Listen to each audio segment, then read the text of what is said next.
Welcome to another edition of AVRant. I'm Tom Andrew, and I'm here with Rob H. This is AVRant. It's your home theater and AV questions answered. Yes, I am still staying at my parents' place with my janky makeshift setup, which means no video feed on our YouTube version, which is unfortunate. Tom has some updates for his theater that he was just champing at the bit to show off, but it's going to be a few more weeks. I guess maybe I'll just hop right into the updates on my side. People have been asking, so these images that I'm showing on YouTube and will be in our Flickr album. This is from just this past weekend when I dropped by to sort of see the state of things. We're still in the deconstruction and drying out phase, now like 2.5 weeks in, which is kind of disappointing and slower than I had hoped and anticipated, but that's I told how you it these was going things to take go. longer than you thought. Yep. The Everybody first wanted- thing I said is these things take longer than you think they're going to take. Yeah, Like, everybody they have was no correct. reason. Also, one reason that it will be taking even longer than you're saying it'll take longer than you think, even longer than that, because the restoration company managed to also damage my bathroom. So Yeah, they are. This is how you get your entire house upgraded one piece at a time. Seems to be what's going to happen. So my entire bathroom counter and sink and everything had to be removed, and that'll all be replaced by the restoration company who damaged it because I don't know. It was like one of the dehumidifiers, the drain thing that was supposed to be going into the bathroom sink. I don't know if someone tripped over it or they just didn't put it in there and secure it properly. They pulled it out of the sink and it drained into your bathroom. Went Hey, everywhere. You know what a water damaged apartment needs more of?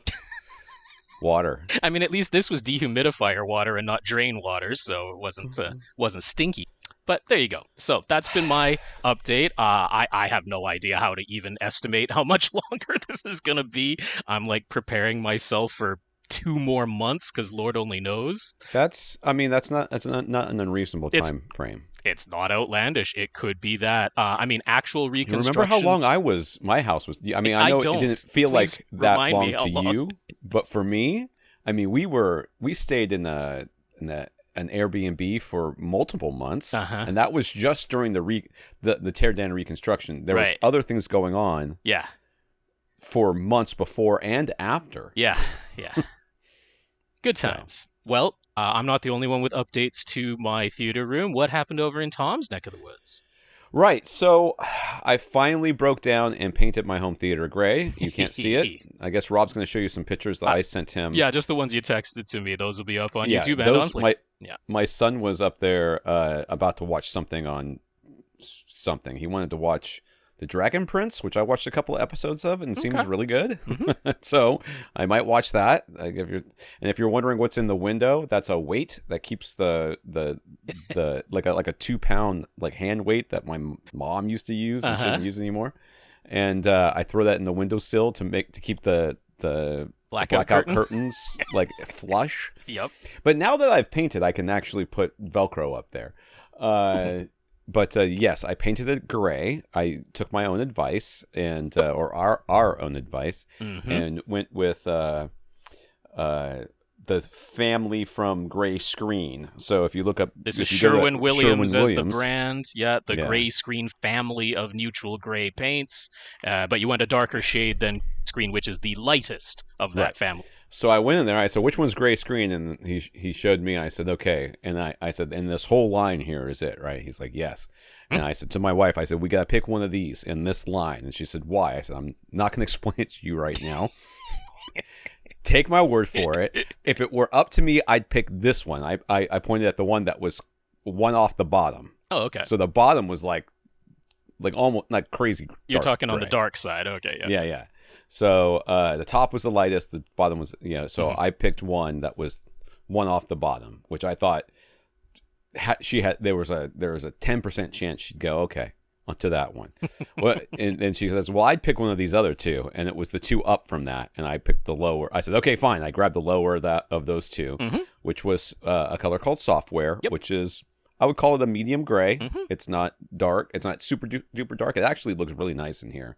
I think in the photos it looks a little bit lighter than real life. because Yeah, a little just the bit, way the but camera catches the light. Yeah, not a ton, but yeah, you can see a lot of my panels in here. You can see the art panels that I had. You can see my shelf for my projector. You can see both of my dogs in different. Yes, indeed. The smaller one is Violet. The larger one is Phoenix. You can't really see the center channel because it blends in like perfectly. It is there though. You can see the top of it reflecting the screen, projected image. Yeah. But yeah, so whenever I move out of this house and I take this screen down, they're gonna know what color the wall was before because I couldn't get the screen. I couldn't get the screen off. Like one side came off just fine, and the other side was like, I got a better idea. How about no? And I kept thinking, I must be doing something wrong. You painted around your screen. I did not anticipate around that. the screen. I actually, if you look at the top of the screen, you'll see that there's some Venetian blinds behind there. Yes. I had to try to paint around those too. Oh my goodness. Yeah, that wasn't easy. So, or successful, but it's good enough that you can't see it when the lights are off, and that's what mostly is going on in here. So these pictures were taken in the middle of the day. You can see my ceiling fan and stuff like that. But this is what my theater looks like now. So it's actually really quite nice. I'm very happy with it. I'm very pleased. We've got some of the Tom advice, which is surround speakers on shelves instead of mounted in some way. But we also got some surround back speakers in there. We got some 4 overhead Atmos speakers. So all the things that Tom complains about and poo-poos, well, there they are in his theater. They exist because I had to try them in order to not like them that much. Similar to how both of us have separate amplifiers. The other thing that I have a 2-channel amplifier that's 100 watts soaking wet. Still there. I also, if you look in behind the surround back speakers, you'll see what looks like black plates back there, and what those are they're supposed to be black, but my entire family thinks they're brown, and I'm like, well, that's not what it said on the thing. Anyways, they're light switch covers. Yeah. And I just turned them horizontal. Yeah. And then fed the speaker wire through it. Yeah. And yes, they are not even because the holes behind there were never meant to be seen by human people. They're supposed to have a speaker mounted right on top of them. When so you had the larger really bookshelf speakers back there, I take it. I got you. Yeah. So now that I've got these small satellites. SBS satellites, prime satellites, and my side surrounds are lying on their sides because I wanted to get the tweeter just a little bit lower. Yeah. There's a cylinder sub peeking out there back behind the couch, and then you can't see the other one. It's at the front of the room on the front left side. It's hiding behind one of your sons, I take it, who's standing there with his that arms was the folded. son who was angrily waiting for me to stop taking pictures so he could start watching TV. But yeah, this was right after I finished painting and put everything up. I mean, this was literally right after that. So it came out pretty good. I'm really happy with it. But and Rob's pictures are horrifying, as you can see. the bottom 3 feet of every wall has been removed. That's pretty much what's going on. All right, and drywall patching all the way around will be happening. A new flooring, that'll be nice. Fun to are you going to upgrade?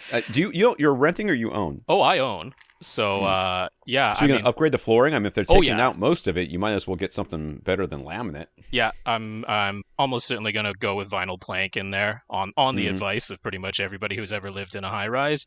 I'm going to strongly ask if I can just turn that den into a suspended drop tile ceiling and put in some certain high noise reduction ceiling tiles because all the plumbing from the units above me, it's up there. So if anything ever happens again, I'd much rather just have a drop tile ceiling to pull down and get rid of, and maybe be able to have those pipes inspected on an annual basis rather than going through this again every 3 to 5 years when a pipe decides it's time to end its life.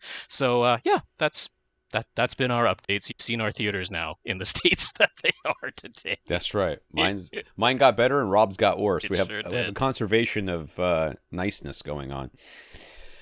What have you been watching, Rob? All right, so I honestly have not been watching too much, but I loved Arcane so much that I am watching the documentary series that they're putting up in 5 separate parts on YouTube. The 5th and final part, I think, is going up this very week. I might be wrong about that. I haven't really been keeping track. But really fun to watch the behind the scenes on that. It's the documentary is a little bit slow and but not nearly as self-congratulatory as I thought it was going to be. They really detail why it took 6 years of development to make one season of 9 episodes, 6 hours of content. They went through a heck of a lot. You got to feel for those people over at WB that made whatever cartoons they made, and right. and the that CEO came in and said, tax write-off. Yep. And just threw all their work in the garbage can. This was pretty much the opposite. The CEO of Riot Games came into the couple of guys who were the showrunners at the beginning of the whole thing. He's like, yeah, I'm not gonna authorize and pay for one season of this show. It's gonna be multiple seasons, and Nice. It's gonna be a 9-digit budget. That's what we're gonna go for. Into the hundreds of millions of dollars. Jeez. So that's the kind of backing they got. This is based on League of Legends, This right? is based on League of Legends. I mean, characters and places. Video games make way too much money. It seems Can so. I just... It seems so.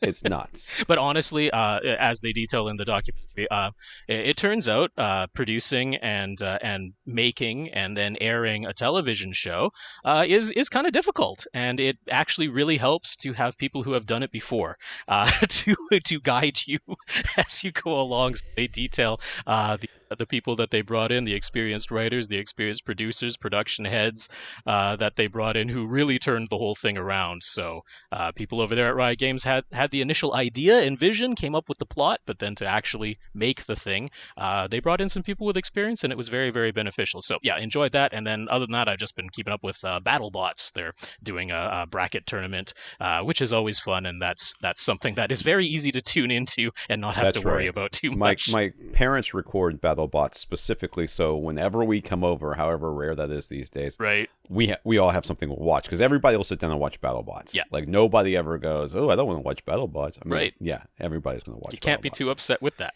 So how about Tom? What did Tom watch? I watched the original Predator with my 13-year-old son, who loved Prey, and I was sitting there next to him, and he was like hiding his eyes, and like he was I have forgotten how not scary movies are these days.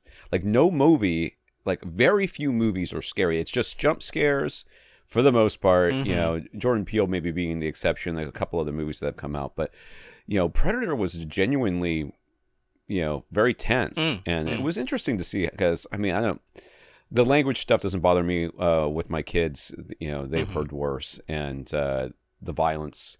I mean, if he didn't want to see it, he can close his eyes. Mm-hmm. So that's not a big deal for me either. So it was interesting to have him watch it. It still holds up pretty much. Seeing Arnold so young is very weird these days. I mean, I think it's part of it is it's just that thing where you don't see the monster that much. They keep it hidden a lot of the time, and then when you do see it, it's a practical effect. And I think that makes a big difference. These days with most movies that are meant to be scary, where you're seeing the character fully lit and it's all CGI most of the time, and even when it's really good looking CGI, it's like, well, there it is. There's the creature, just fully lit and in your face. And it's like, it's not that scary. No matter what it is, it's just not that scary. Yeah, I don't know. It just doesn't seem like movies, to me at least, are nearly as scary as they used to be. And I don't know if that's just what people want or if that's just how they are. Anyways, other than that, I've rewatched The Eternals, which I continue to really like. And then, of course, I've been keeping up with She-Hulk. She-Hulk came out. I haven't even started it yet, so. We all looked at my whole, me and my wife and my youngest son are watching it together. My 16-year-old son is just far too busy to have anything to do with us anymore. He's got a girlfriend now. We're all very impressed. He's got a girlfriend that anybody would put up with him, because we met him. he's not all that pleasant. So I'm surprised, but anyways, he's convinced some girl that he's worth her time. Good on him. So we haven't seen much of him, but yes, we got to the end of the second episode and we looked at each other and said, that was it? It's over? There's not any more? I mean, we were really quite enjoying it. The fourth wall breaks are good. Mm-hmm. They're it does harken back quite a bit to the comic, and they've changed it like they do with all of these things. They changed it just enough to the origin have and some of the relationships. Well, and the fact that she's in the comics, she's never not She-Hulk. Once she changed, she was just. I don't ever remember her not. Yeah, I didn't collect her comic. I don't remember. I might have, but I thought she was always She-Hulk. So the fact that she changes back and forth is a nice little. Gives her character a little bit more depth and things that they can do, and she doesn't always have to be actual Tatiana Maslany some screen time, which is nice. Right. But it's I don't know. I'm very much liking it so far, so I'm hoping it keeps up. I sound very much like a Marvel fanboy. I'm not in particular. I would like to be a DC fanboy as well. And if you remember when Christopher Nolan was making Dark Knight movies, I very much like those, but the fact that DC can't, and it doesn't look like they're ever going to be able to do anything I really like anymore. Who knows? Well, hey, there's a 10-year plan, Tom. Every 2 years, there's a new 10-year plan. Yeah. One of these days. Also, I will give Tom full credit. You must be the reason your review of Resident Evil on Netflix must be the reason that they canceled it after one season. They probably heard me and said, you know what? The boy's got a point. That's right. Couldn't have been anyone else. Couldn't have been any other critical takes. It was just Tom's take on AVRant podcast. I tried to like it. I love Resident Evil as a concept, but there's something about that game, and that they feel the need to try to recreate in movie and TV form, and I'm like, just don't. Just don't do that. Even money on the table. Yeah, just pretend it doesn't, and give up with the whole Mila Jovovich, whatever her name is, superhero thing. That was never in the game. The protagonists were never superheroes. Why we need to have that at all? Weird. Zombies are enough. Yeah. All right. Let me see. That's everything from there. So let's scroll down. That's my cursor. Okay. There's something on my screen.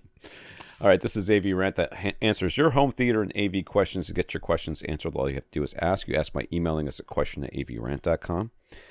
Go to AVRant and .com and look at our show notes. And go to our Flickr album, follow along with our pictures, and listen to older episodes. Facebook.com/AVRant podcast, YouTube.com/AVRant. You can contact Rob directly, rob@avrant.com. His Twitter's at First Reflect. I'm Tom at avrant.com. My Twitter's at avrant_Tom. All right, I want to thank our listeners of the week. Become a listener of the week. You have to support the podcast in some way. We have a bunch of people who have done that through patreon.com/AVRant podcast. They signed up to become a contributing, ongoing, monthly, subscribing, supporting listener person. Official title. That's the title. TM. Yeah, that's right. And a little circle TM at the end. 139 of you have done that. And we thank every single one of you. Every month, Patreon takes some money from you and gives most of it to us. So we have 139, including Andy, who's a member of our 2 Hour Plus Club. So thank all of you. That is right. That's patreon.com/AVRant podcast. If you'd like to sign up to make an automatic monthly donation, big thanks to our 139 patrons over there for the financial support. Andy, thank you for being one of them. All right, Travis also supported us he did that by using our offer, or the offer, to go to the Audio Advice Show in Raleigh, North Carolina for free, which he did. He took a bunch of pictures and he sent them to us. Many. Yeah, I'm showing them here in order. They're all pictures of speakers. I got some Martin Logans, some Klipsch. Let's see what we got here. ELAC is going through here. There's going to be a whole bunch. I'll let Tom describe the rest of what we're talking about, and you'll see the images go by on YouTube, and you can see them on Flickr. Yeah, so he sent those over to me and gave me permission to use them on avgadgets.com, where I am the editor-in-chief. That's so right. I will be going through those eventually. I've been very busy. Yeah, we had some monitor audio, Kef with their LS series. Got a good look at those new LS60 towers that we've talked fairly high praise about those. I think everybody those. Should buy those. We've got some of these like line array speakers, like multiple ribbon tweeters and multiple drivers all in line arrays. I don't know if that's I don't think BG Radia is around anymore. It looks like the old BG Radia speakers, but there's a Focal there as well. Monitor audio, I think I already said those. It's Sonus Faber. I think that's Sonus Faber. That certainly looks like their style of speakers. So yeah, had a really fun time over there. According to his email, SVS was there as well, and it was really good. So, whole bunch of photos to look at there. You can peruse them at your leisure if you check out YouTube or the Flickr album. We also got notes of gratitude for keeping the podcast going through an ongoing pandemic from Eric, Travis, Dale, Gurinder, Rohan, Ari, Tony, Julian, Andy, who says he appreciates the timestamps in the show notes. He's been able to search our website or YouTube channel and find the answers to several of his questions that way. Andrew, who's an official member of our 2 Hour Plus Club, the new version 2 of our 2 Hour Plus Club. Roth and Aras. So yeah, I'll say the names one more time. There's a whole bunch there. Eric, Travis, Dale, Gurinder, Rohan, Ari, Tony, Julian, Andy, Andrew, Raf, and Aras. Thank you all very much for sending in the notes of gratitude for us keeping the podcast going, the notes of encouragement. Some of them were, of course, directed to me as well as I go through all this apartment stuff, so I very much appreciate that on a personal level. So big thank you all for the moral support. Thank you all for the financial support, and thank you to everybody who continues to listen and send in your questions. That's right. We thank you all. In the news, Arcam, which is part of the Harman group of companies, which is further up owned by parent company Samsung now, so they won't be supporting DTS anymore. No, that's LG. What don't they support? Dolby Vision. Yeah, no Dolby Vision. What we're going to talk about does have Dolby Vision pass through, so we're all right. They've released their 2022 AV receiver and pre-pro lineup that includes 7 HDMI 2.1 inputs that fully support 4K 120. I'll believe it when I see it. And 8K 60. No talk of firmware updates needed. These are just HDMI 2.1 out of the box. Yeah, that's what they say. That is what they say. Yes. And these come with DRAC live room correction and a measurement microphone included. I'm sorry, I thought that was Yamaha for a second. That's why I stopped. Oh, there is news about Yamaha later, but right now we're talking about Arc. Okay. So the 3050, which is the price, not the model. Yeah, $3,050. Yes. AVR 11 includes 7 channels of amplification, which is why they call it the 11, obviously. Well, rated at 80 watts per channel, 2 channels driven, but it can process up to 11 speakers for a full 7.2.4 configuration. There it is. And it has a full set of RCA pre-outs. That's right. The $4,700 AVR 21 is where things get very interesting. It sticks with 7 built-in amps, this time rated at 110 watts, Class AB, but it has processing for 15 speakers, allowing for a full 9.2.6 Atmos and DTS X configuration. Yeah, so I mean, that is, it's certainly not the least expensive offering that does 15 speakers, 9.2.6, but I think it might be the least expensive receiver that actually has some amplification built in, like the HTP one from Monoprice, which can't get right now. They still have an ETA of Christmas, so we'll see if Merry and when Christmas. Christmas is late. More stock ever arrives, but they still have that one priced at $4,000. Emotiva has processors that are definitely less expensive, but all of those require all of the amplification to be external. On these ones, you'd still need 8 channels of external amplification if you went to the full 9.2.6, but it's got 7 amps built in and they're pretty beefy. So interesting one there for $4,700. I want to be honest with you, I would not hate it if AV receiver manufacturers just stopped putting more amps in their receivers. It just stopped at like 7. Like, I think 7 is enough amps. Well, yeah, and when you go beyond that, the noise floor starts coming up. The power per channel, if it's all channels driven, just naturally has to go down because you've only got one power supply. So, no, I'm not angry at the 7 amplifiers built in at all. I would be 100% okay if Denon and Marantz and all these people went and just said, okay, we're never doing more than 7 amps in our receivers anymore. That's it. Just 7 amps. We're going to have processing for more, and the processing power will go up with the lineup. And then we're going to sell standalone amplifiers that are like, thin chassis, but the same size as an AV receiver. Or, do it Class D. Make it efficient. Make it, less heat, less power usage. Yeah, I'd be all for it. I absolutely think that would be is the way to go. Keeps costs down a bit on, I mean, in theory, and it gives them another box to sell. And honestly, after 7 channels, anybody who's looking at a setup that's more than 7 channels is at least considered the idea of external amplification. Sure. And I wouldn't think it's supposed to be. Anyways, I'm off track here. Okay, so let's go on with Arcam's new lineup. The $6,900 AVR 31 doesn't offer any feature upgrades over the 21. Instead, it swaps out the 7 Class AB amps for 7 hybrid Class G amps that lets you run the first 20 watts in pure Class A for whatever that's worth. Yeah, that's the crowd they're targeting. You can see exactly whom they are targeting for that extra $2,200. And seamlessly switch over to Class AB output for the 120 for the up to 120 watts per channel. That is, you couldn't give me that. So I mean, you can guess which of these models I am considering the standout. I mean, we said as much. That AVR 21 is definitely the one I would be looking at. Yeah.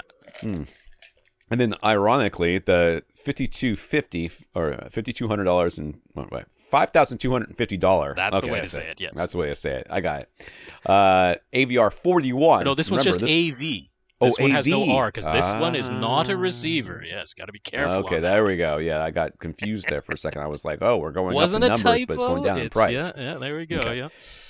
So the AV processor, the AV41 processor, essentially the AVR 21 without any built-in amps and with XLR outputs for all 15.2 channels. So you can spend $550 more for fewer amps, for no amps and XLR. That's exactly it. Yeah, that's what's going on to go with the processor. I mean, of course, they would say that, you know, it's the equivalent of the AVR 31 for less money with no amplifiers built in and XLR outputs instead. But realistically, what's going on there is it's the exact same processing as the AVR 21, but with XLR outputs and no amplifiers. So once again, I'm going to say all day long that AVR 21 is the one that I would certainly be the most interested in. $4,700, obviously a lot of money, but like I say, you compare it to other things that can do 15 speakers, and it's not out of line. This is not crazy more expensive. You compare it to the flagship Denon and Marantz models that top out at 13 speakers, and it's less expensive than those. Yeah. So there's definitely something here. So all 4 of these models can be upgraded to support Dirac Live bass management, although the AVR 11 only does a single subwoofer version of it, which is fine. While the other 3 models can process multiple independent subwoofers with the upgrade, they also support the ever-important and definitely never going to die Oro 3D. It's right there on the front panel. They've got all the little logos. So I went through the manuals that are posted online at the moment, and it's sort of a woefully streamlined manual.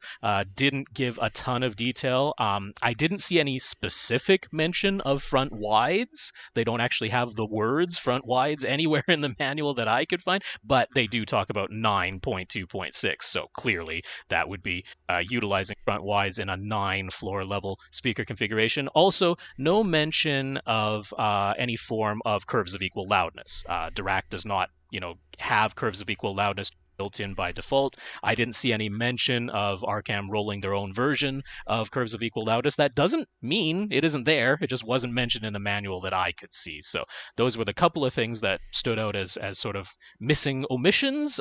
Also, they didn't specifically say DTS-X Pro, which is the version that can go beyond 11 speakers. They only mentioned DTS-X, but they mentioned that it can support a 9.2.6 version of DTS-X, which would be DTS-X Pro. So I think some of it's just language, things maybe left out just for the sake of trying to streamline the manual. But if it's not specifically in there, I'm not necessarily going to trust that it's definitely there. Yeah, we've already got burned. I mean, I did write that article about not waiting for That's right. Updates or whatever they call them, Firmware updates, not waiting for firmware updates anymore. And Rob's absolutely right. If it literally does not say it on there, do not assume it will do it.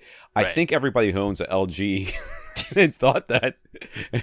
Well, LG's been pretty good, more like Sony or Yamaha. Who doesn't pass through DTS? I thought that was LG. Oh, LG doesn't pass through DTS signals via eARC anymore. That was just crazy. They did back in 2019, but ever since 2019 they switched chipsets, and those eARC ports don't support any DTS formats anymore. That would be one of them, but they're not the only ones. But everybody assumes that they do. Sure. They're like, well, why wouldn't it? Everybody else does it. It's been around for so long.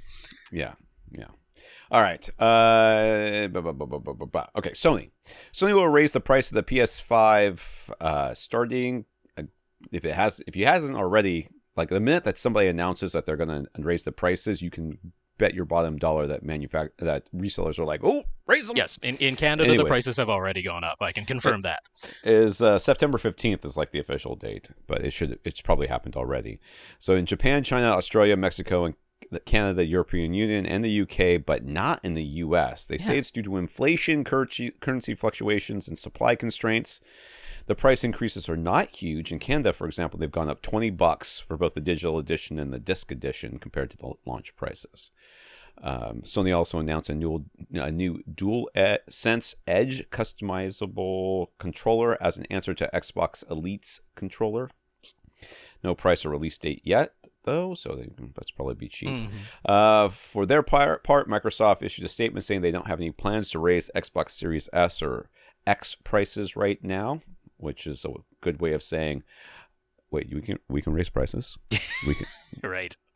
We're gonna see how it goes with Sony. I mean, Oculus is doing it, Sony's doing it, so this is unusual. I can't remember a time in the past where 2 years into a console lifespan, it like the exact same system. It's not that they brought out a new refined system, which usually comes in either at the same price as the launch or a lower price, because that's the idea, is you shrink it down and make it more cost effective. This is, I think, the first time I can remember them going up 2 years into the cycle. I'll be honest, the Oculus price raising really sort of rubbed me the wrong way. And the reason being is I have spent more money on that dang thing between headbands breaking and that stuff going wrong. I've had controllers that have gone out on me. Okay. That we couldn't fix, and we had to buy a replacement. I mean, they've not been, as far as I'm concerned, the highest quality of. I mean, I like it. I love the Oculus. Actually, I like playing it. Yeah, it's a lot of fun. But it's not really something that I would call, especially considering you're in a VR environment, you're swinging your arms around. Yeah. It's inevitable that you're going to slam that controller into a table at some point, or your brother, or your son, in my case. All right, Avatar has been available on Disney Plus since launch, but with the new HDR version set to release in theaters on. Is this the movie? Yes, Avatar, the movie, James Cameron's Avatar, and this is the first one, the one that came out, like 20 years ago at this point. Yeah. It's not that long, but... because I watched it while this podcast was. Anyways, it's set to release in theaters on September 23rd. Ahead of the sequel, Disney Plus removed Avatar from its streaming library.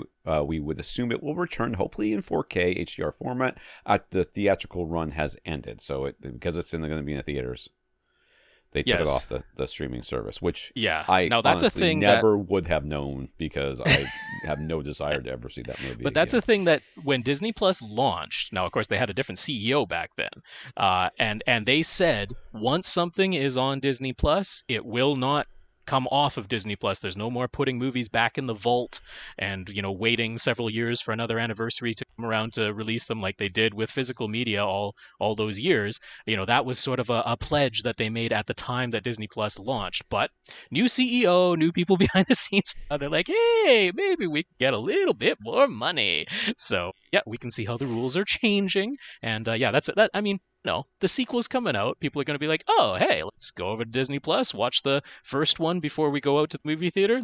Nope, not while the re-release of the first movie is in theaters. That's not going to happen. Literally do not care. Do you want 3 months of free Apple TV Plus? I feels like an advertisement here. 2018 to 2022 Samsung TV owners can get it until November 28th. Just sign up through the built-in app. And Roku device owners can get the deal too. Again, sign up through the app on your Roku device for 3 months free. Yeah. I mean, why not? Tell them AVRant sent you. Yep. Check out, let's see, Ted Lasso. Check out Severance. I don't know, man. Mythic Quest. Definitely check out Mythic Quest. Not enough people are watching Mythic Quest.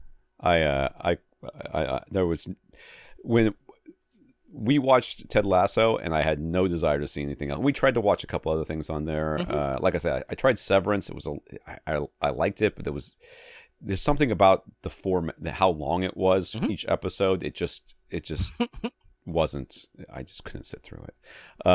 We started Physical, and I thought that was Rose Byrne, right? Yeah, which I love her, that show, my wife could not handle the internal monologue that we were hearing from the character, because it's really, really negative. I mean, she's got an eating disorder, so she's got this really negative lot of self-talk. Internal and she criticizes everybody around her along the same lines. But I feel like it's really a good. It's well written, and I felt like her character, like that felt real to me. Like I felt like I was really hearing this type of person's thought process. But my wife was like, "Yeah, I had to go." She went and did some research, and she's like, "Yeah, the character doesn't get any better. Like she's not going to like get over this. It's always going to be this way, and I can't watch that." I was like, "Okay, well, that's into that."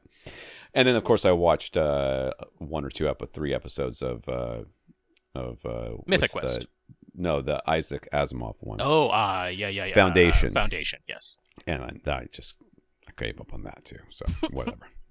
Yamaha finally released their firmware update for their RX V4A, V6A, A2A, A4A, A6A, and A8A AV receivers as VRR and ALLM, or variable refresh rate and auto low latency mode support. That's them. Yep. So they previously did the 4K 120, which had issues on some of those models because the bandwidth wasn't really there to support the full thing at uncompressed 10-bit, but in any regard, VRR, that's the main thing we've been waiting on there. What, a year and a half or almost 2 years at this point? Yeah. So the promised firmware update. Don't wait for firmware updates. Yeah. That's my advice. But it has finally arrived. Thank goodness. Yeah, whatever. I did want to talk briefly about the review I just posted, the Soundcore. What is the name of it? The space lineup. Okay. So they have an A40, which is in-ear models,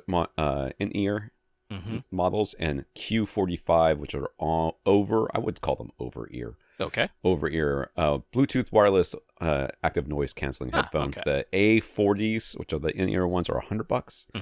The Q45s are the over-ears. Those are $150. I am actively mad at this company. Oh, okay. For being so good. Okay, there it is. It's ludicrous. They have sent me stuff. I'm like, this is gonna be garbage, and I've been like, I like it. Yeah. More than anything, they have got the app thing down.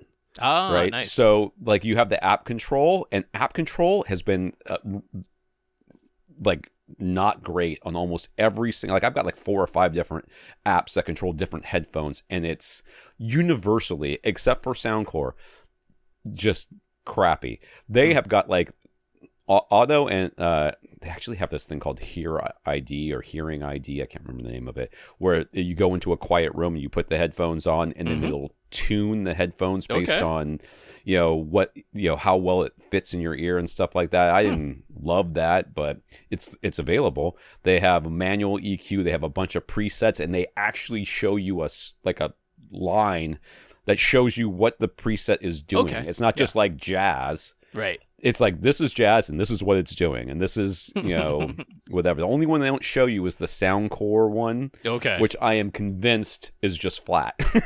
Oh, okay. Not a smiley face curve. I would have anticipated a smiley face curve. Yeah, I am convinced it's flat. But they have a manual EQ, which is what I always use, and I just put it flat, and that's it. If I had bought these headphones, $100 for the in-ear ones and then $150 for the over-ear ones, if I had bought these headphones and they were normal plug-in headphones and nothing else, like didn't do anything else, I'd be like, these are really good for the money. Yeah. But these are not. These are like very good active noise canceling. Wow. They make great phone calls. They, like I said, they have the great app.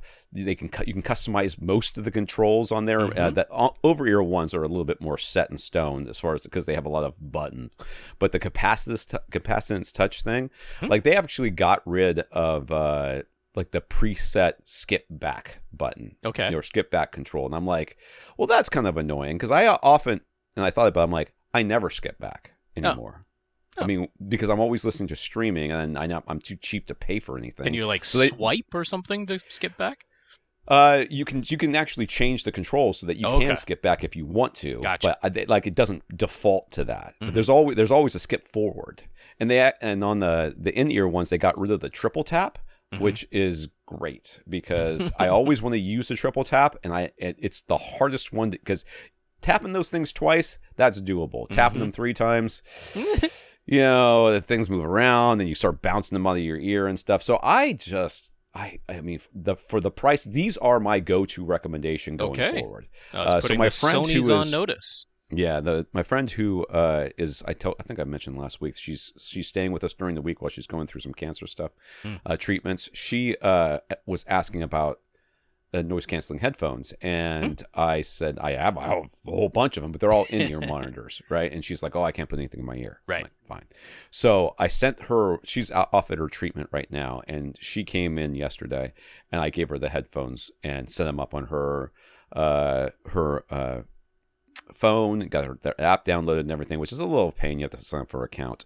But then once she got that set up, and then she set it herself up on her computer as well, and then tested it this morning, like at 6 a.m. She's like, Tom, can you help me test a Zoom call? Like, fine. So I'm testing a Zoom call at 6 a.m. before I go cycling. And they sounded great over Zoom. So So the Soundcore space, look for the review over at AV Gadgets. We'll have I review them both in the same one, so it's not a really in-depth review, and there's a lot more to these headphones than what I cover in there. But my dudes, definitely worth consideration. If somebody says they want active noise canceling, these are as good as I've ever experienced. Like they actually blocked out my kids. I was like, people were talking to me, and they were like 10 feet away, and I was like, I had no idea they were talking to me. So really good review. Really good headphones. So check those out. Comments. Travis had the 2.0 desktop set up with a pair of ELAC Unify speakers where he wanted to run Audyssey, but he didn't want it running the speaker's full range, and attempted to boost the bass like crazy since no subwoofer was present. We suggested picking up a fairly inexpensive subwoofer, I don't remember this, as one potential solution. So we got Dayton Sub 1200, which is one of the models we mentioned. It was marginally better, but not what he would consider a real subwoofer. That's pretty accurate of the subwoofer, honestly. But he came up with a workaround. He already had an SVS PB12 NSD in the same room, but for his surround sound system that is positioned beside his computer desk. Since the sub has both left and right RCA inputs, he's just using one input for his surround sound system as usual, and the other input for his computer audio system, and that works great. So the Dayton was returned. So there you go. There it is. As long as you don't try to run both at the same time, you'll be fine. That's right. Good. So apparently we have a correction. We do. Okay. Is the correction the next bullet point here? It's from Lior. Yes, correcting me. I made a mistake about the Audyssey editor app. Okay, here we go. Lior recently just went through the whole Audyssey editor app procedure, which I have to do again now that I've painted my room. Not because I painted it, but because I moved speakers around in order to paint. And I tried to put them back in the same place, but I probably didn't. You can make changes to the target curve after having run your measurement. In fact, when you select new curve in the editor app, it immediately begins the measurements. No opportunity to manually change the target curve beforehand. The trick he ran into is that after you've drawn the new target curve to your liking, you have to make sure you click the done button, which is a bit of an odd location on the screen. It's in the upper left-hand corner. Yeah, that's not where I would look for it either. Indeed. Then you need to make sure you upload it to your AV receiver. And as we pointed out, you have to set the receiver to use the Audyssey reference Otherwise, your manual target curve won't apply. The differences are definitely audible and measurable without needing dynamic EQ to be active. So he's betting in Dayton's case last week, it might have been that done button in the app, since he overlooked that himself since I guess Lior overlooked that himself the first go around. So, That's right. Yeah, so he says he's actually showing us you probably see it on the YouTube thing or our Flickr album. There's the manual curve he set up, and he measured it, and you can see that there's a change. Yep, that's it. All right. Thank you very much for the correction, Lior. We want to have the correct info, and yeah, I was wrong about that, so now we got the correct info out there. That's right. Hooray. Now you have to go in timeout. Being wrong. AV timeout. Eric, first question of the day. Eric has his home theater set up in his garage. The ceiling rafters are unfinished and open. He's filled the front half of the open ceiling with Rockwell insulation and covered it with speaker grill cloth. And earlier, he installed a pair of in-ceiling speakers and some makeshift baffles, basically in the top middle positions. He would now like to expand from 2 overhead speakers to 4, and he would rather use 2 pairs of satellite or bookshelf speakers as opposed to in-ceiling speakers. He does not care about the looks at all. If the new overhead speakers are hanging down on ugly mounts, he's perfectly fine with that. He doesn't want to mess with the insulation and speaker grill cloth he's already installed in the front portion of his ceiling. So we'd like to just attach some mounts directly to the underside of the ceiling joist through the grill cloth at the front of the room and wherever we think is best at the back of the room. So, I mean, position-wise, you're essentially going for a top front, top rear. So we're going to say about 4 to 5 feet in front of you and about 4 to 5 feet behind, which looks doable. He's more or less got his sofa sort of in the middle of his garage here. So that's all you're going to do, about 4 or 5 feet in front, about 4 or 5 feet behind, whatever's kind of closest to that with the rafter positions, and that's where we're going to have those garage door open in one of these pictures? I don't think so. I think so, yeah. Isn't that the garage door that's covering the speaker right behind the projector? Behind the projector. Oh, yeah, maybe. I don't know. Yeah, I think so. That's a working garage door, which he's got foam on. Yeah. I would just take those speakers you currently have, because I mean, I'm sure those rafters are evenly placed. Well, yeah, and just move them back. Yeah. And then you could and then install, or I mean, maybe he wants to keep those there for a 9 point. Maybe so. Maybe or a 0.6. Yeah, have the ability to go 6 if he wants to in the future. Yeah, that could be. But seriously, dude, this is like 4 screws. Yeah, this is not the worst ever. So I would just move those back, and then it just gets, I mean, almost literally anything, and put them up front there. Or just do the same thing. What you've got right now, just do that again. And I mean, you've already done it once, and then put that in the top front position, and just right against, just screw right through the speaker grill cloth you've got there. Just make sure, maybe put a little bit of a box around the back of the speaker itself. I don't know what's going on behind that baffle that you've built, but I mean, I would just push right up into the speaker grill cloth. I wouldn't worry too much about it. Yeah. But he wants to get some bookshelf or satellite speakers and put them on regular ceiling mounts. So, questions. That's fine too. Mm-hmm. First up, where should he put the front and rear pairs of overhead speakers to be placed on the ceiling? Well, I mean, the Dolby Atmos guide is all about angles, and you're not really sure how tall this room is, because I don't think he said that. But still, again, I mean, 4 to 5 feet in front, 4 to 5 feet behind that, you're going to be within the angles. So yeah, that's it. That's he was considering using 2 pairs of SVS satellites. Should he get those or something else? The Prime satellites would work great. They sure would. I think they have a keyhole mount in the back. Do they have a keyhole mount in the back? Yeah, the Prime satellites have a keyhole mount in the back, and the versions they're selling now that they're showing on their website also have a single threaded insert on the Prime satellites. Right. So there's mounts like crazy that you can use those threaded inserts for. Yeah, the single threaded insert is what I would opt for if you went for those. So that's certainly. Well, we'd be absolutely fine with going with those. Those are $350 to $400 per pair, depending on what finish option you go for. The regular black oak wood finish is $350. The gloss black and gloss white are $400 for the pair. There is, of course, the option to consider SVS's Prime elevation speakers. Those come with a ceiling mount already there for them, and then have that angle design, but they're more expensive. They're $500 to $600 per pair, depending on the finish, and there isn't really a great reason for you to pay compelling reason for you to want to have that these extra money. whatsoever. Yeah. Now, I did want to mention that one of the models that I'm probably going to be recommending a fair amount in the future are Monoprice's THX satellites. These are a concentric design. Now, these are one of the ones, they look like itty-bitty little cubes, but they are bigger than you might imagine. That is a 4.5-inch driver in there. So these are not completely itty bitty. They're kind of like 5.5, 6-inch cubes, so that's not teeny tiny. But those they're only $250 a pair. So that is certainly price wise going to be one of the least expensive options. Those do just have a keyhole mount on the back. That's all they got on the back there. But there are plenty of mounts you can use that have keyhole. Yeah. One thing to remember when you're like, oh, okay, 4.5-inch driver, and you look at the driver and it's like, okay, it's maybe an inch on either side of that, so it's not bad. Okay, the driver is not.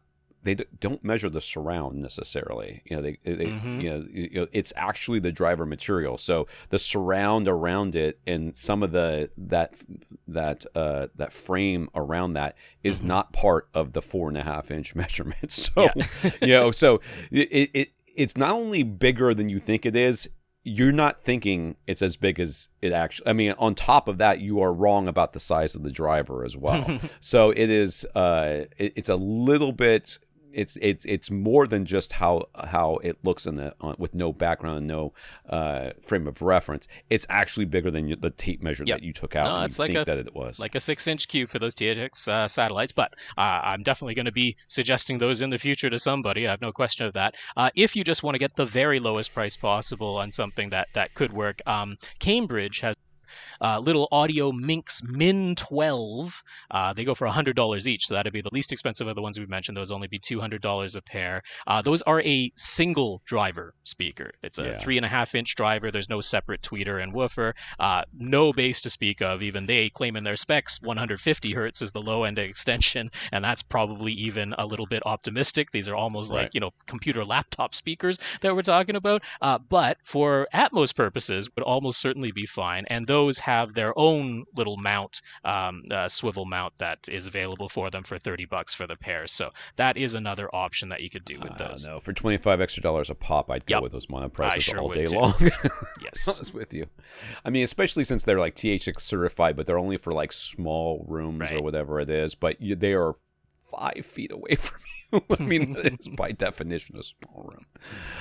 For mounting the speakers to the ceiling, I was looking at the original version of the Prime satellites that just have a keyhole mount, and for some of the Monoprice THX satellites, we just mentioned the keyhole mount would be is what they use. He found VideoSec use universal mounts that all use a ball joint and come in several different attachments for just $15 a pair. They're rated at 10 pounds, which seems like it would be enough for any of the satellite speaker options. Should you use those or something else? Oh, I just put that. I put a link to I have an article to the very same thing. Yeah, those would be fine. I have no problem with those. We've recommended them before, and certainly they're very affordable. When it's going on the ceiling, I personally just have a little bit of wanting extra security, securement, so that there's no chance of anything possibly falling on your head. So I really like over at Mount It. They have their MISB03 heavy-duty ceiling speaker mounts. They have the security cable so that if something fails, the likelihood of something failing, really, really low. But if somehow something were to fail, they have the security cable to make sure that nothing's actually going to fall on anybody's head. Given that they are, $22 for a pair. I don't consider that a crazy price increase over the VideoSec ones by any means. I don't consider them pretty looking, but you said you didn't care too much about the looks, and then the plate that they have is compatible a single hole, 2-hole, or keyhole mounting. They have the adapters that you need, so it'll work with anything you want. Like I mentioned, those Cambridge Audio Minx Min 12 speakers have their own dedicated ones for $30 a pair. So those would be your options. I'm hearing like your cable. Oh, it's probably coming against my collar a little bit there. I'm sorry. It's okay. Gonna happen. I just don't want to get blamed for it. I don't really care that's happening. I even took off my collared shirt and put on a t-shirt in the hopes that it wouldn't happen too much, but I'm sure that's fine. On. John is making some DIY acoustic panels. He'd like to use MDF to construct the frames. It seems expensive, but as you wish. I will say, getting a straight 2x4 from Lowe's and Home Depot has become a bit of a superpower these days. You have to really look. John is making. Okay, wait. How thick should the MDF be? What's the thinnest we would recommend?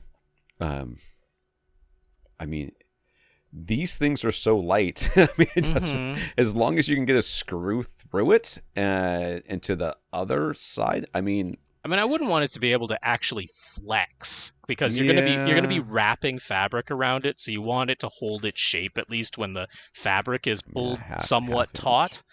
So I mean, yeah, half-inch I'd be perfectly fine with. I don't want it to split when you put the screw through the end. Exactly. The end of it is like the problem. We're going to see in a moment, he's not planning to use screws. If you do use screws, make sure you drill pilot holes for sure. Absolutely necessary to drill pilot holes. But I mean, I would err on the side of getting half-inch. I feel quite comfortable with half-inch thickness. I don't think you need to go for the full, 3/4 inch that a 1x would be when you're talking about MDF that you're just making acoustic panel frames out of. 1/4 inch, I'm a little bit hem and haw. I certainly wouldn't go as thin as 1/8 inch. That's going to bow when you just try to pull your fabric taut. So to me, I would err on the side of half-inch. Yeah. He says he's planning to use dowels and glue to secure the frame pieces together rather than dealing with any nails or screws. Is that a good idea? With a half-inch, if we're saying half-inch, you now have to deal with getting a hole big enough for the dowel. I would probably do the biscuit wafer style instead. Biscuits would work better, I think. And with half-inch and a biscuit, I wouldn't have any issues with that in MDF. That should be very doable. You put it in the little jig, and you drill out the little slot for the biscuit, and that should work just fine. Yeah, I'll be honest with you. I think you're going to make your life more difficult than trying not to use screws. I don't think you're going to make things easier unless you're like super comfortable doing it. Yeah, I mean, I certainly agree with using glue. Even if you use screws, I would glue it and screw it. But I like the biscuit system whenever you're doing any sort of joinery. So I would probably do that. Yeah. He tends to use either Owens Corning 703 or a rock wool insulation for the panels and cover them with acoustically transparent fabric, some of which will have images printed on them. Does he need to worry about covering the backs of the panels? Should he use something like a bug screen to hold the insulation? Should he actually have bug screen on all sides hidden behind the fabric? First of all, I wouldn't use bug screen, full stop.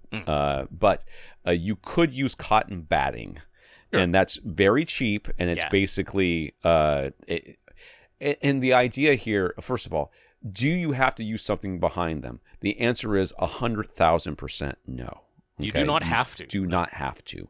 All the concerns that you read online about people with like, oh, you have to worry about the insulation getting out or whatever, they are unfounded. They are talking about other types of insulation carried over from the asbestos days, and that's exactly what it is. It went from, and I mean, yes, there was a time where almost all insulation in houses was asbestos based. So asbestos and the dangers of asbestos, which are very real, where combined with insulation, it all just got merged into, well, all insulation is dangerous. No. Fiberglass, rock wool, in particular rock wool, like you would have to do something insane to the rock wool to make it. Well, yeah. So it doesn't just shed. That's the thing that, and like even if it does, and I wrote an article about this. Yeah, the semi-rigid fiberglass, like the Owens Corning 703, it holds its shape. It doesn't sag. The rock wool definitely holds its shape. It doesn't sag. Neither of them burst apart into little particles, spontaneously. So both of those are totally fine. You do not need to have anything on the back of the panels. They'll sit in the frames perfectly fine on their own. If you want to, you can put a little piece of cotton batting or a little piece of muslin or something on the back of there if you just want to dress it up, but it's not necessary. You definitely don't need to wrap the back or the entire thing in some kind of bug screen. Certainly not necessary. So that thought right there is that you're trying to hold it together so that it doesn't lose its shape, and that's an unnecessary step. But if you are worried about whatever. Like I took all my none of my panels have a back on them except for the ones I bought from Gick, which do. Guess if you got the really fluffy, like if you just use polyfill insulation, the stuff you would stuff a teddy bear with, or the inside of the speaker, then you would want something that, something is there to hold its shape, but not necessary with the rock wool or the semi-rigid fiberglass. Yes. John is interested in the IO Gear professional online battery backup UPS units that I reviewed last week. The 1000-watt GBB 1000N model seems fairly reasonably priced. Is there a calculator that will let him figure out how long the battery would last based on the gear he'd plug into it? He'd have a TV, pre-pro, several Crown amps, and an NVIDIA Shield in his case. So there's nothing I know of. I would call them or email their support and see what they say, but they're not going to be able to answer that question because you have something that's pulling various wattages based on That content. is the trick, yeah. And you can't really just look up like what's the maximum power draw on all of my gear. Right. I mean, you could. That would be the absolute minimum amount of battery time that you would get if somehow they were all drawing maximum power simultaneously. But realistically speaking, that's just never the case. Your electronics are not ever all drawing maximum power simultaneously. So it is a bit tough. You'd kind of have to estimate. You could use just something like a kilowatt thing. Just plug your stuff into the kilowatt and just sort of keep track of, okay, on average, about how many watts is each of these things drawing when I'm using it. Because what they do have over there at IO Gear is just a graph showing you what the runtime is of the battery based on the wattage draw.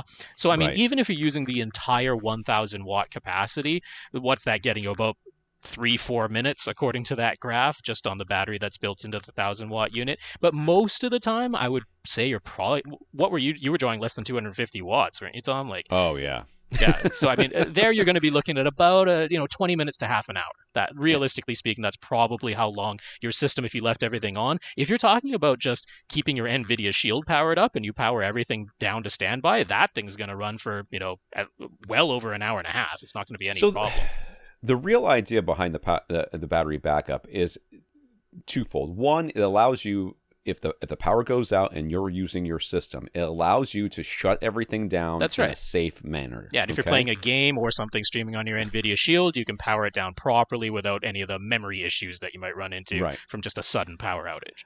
But the idea isn't, I am going to continue living my life until the power comes back. It's not a generator. It's a temporary Band-Aid solution for the power cutout until I can shut everything down properly or my generator can kick in. One thing, though, with the IO Gear series, they do have just separate batteries that you can daisy chain together. I think it's up to 3 additional batteries daisy chained onto the original system. And that, of course, each one of those additional batteries actually has a slightly longer runtime than the battery that's built into the 1000-watt unit. So you can double, triple, quadruple your runtime if you really, really want to. But they're not cheap. Those additional batteries are not cheap. Like $500 a pop. That's right. But so the additional benefit of having the battery backup is once you shut everything down, if there is some device within your system that isn't drawing a ton of power, and you still want it to be on, like say your router is in your home theater there, right? And you want that router to stay on no matter what. Yeah. Well, you power everything else down. Now the only thing that's pulling power is the router and maybe whatever small trickle amount of power the receiver and some of the other devices are pulling, and it can stay on for hours doing that.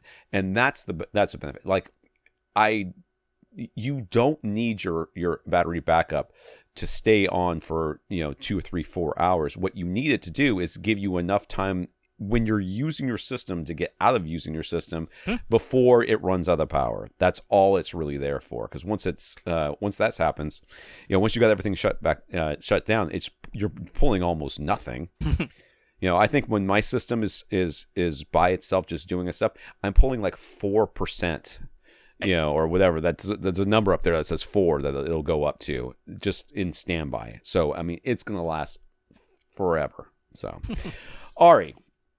Ari has the original first generation ELAC Unify speakers up front, including the rear ported UC51 center. Due to some placement restrictions, that center is pushed right up against the wall behind it, so he's a bit concerned about those rear ports. He stuffed a sock into each port, but he isn't sure if that's hurting or helping. What do we say? I say, as I always say, don't plug your ports unless you talk to the manufacturer and make sure you're not going to do something bad. And I actually wrote an article specifically about that because that's what people will give that advice constantly. Oh, you're going to put your rear ported speaker against the wall, throw throw some socks in there or something. I'm like, nah. I mean, you don't want to some do that. ported speakers come with optional port plugs in the box, or Right. the manufacturer sells an additional optional add-on for port plugs. And in those instances, I say, well, it's included in the box, or it's an That's right. optional add-on. Totally fine in those instances. Oftentimes, they'll actually have a little switch or a little dip switch that you're supposed to switch if you're going from ported to sealed mode. Not always, but sometimes that's the case.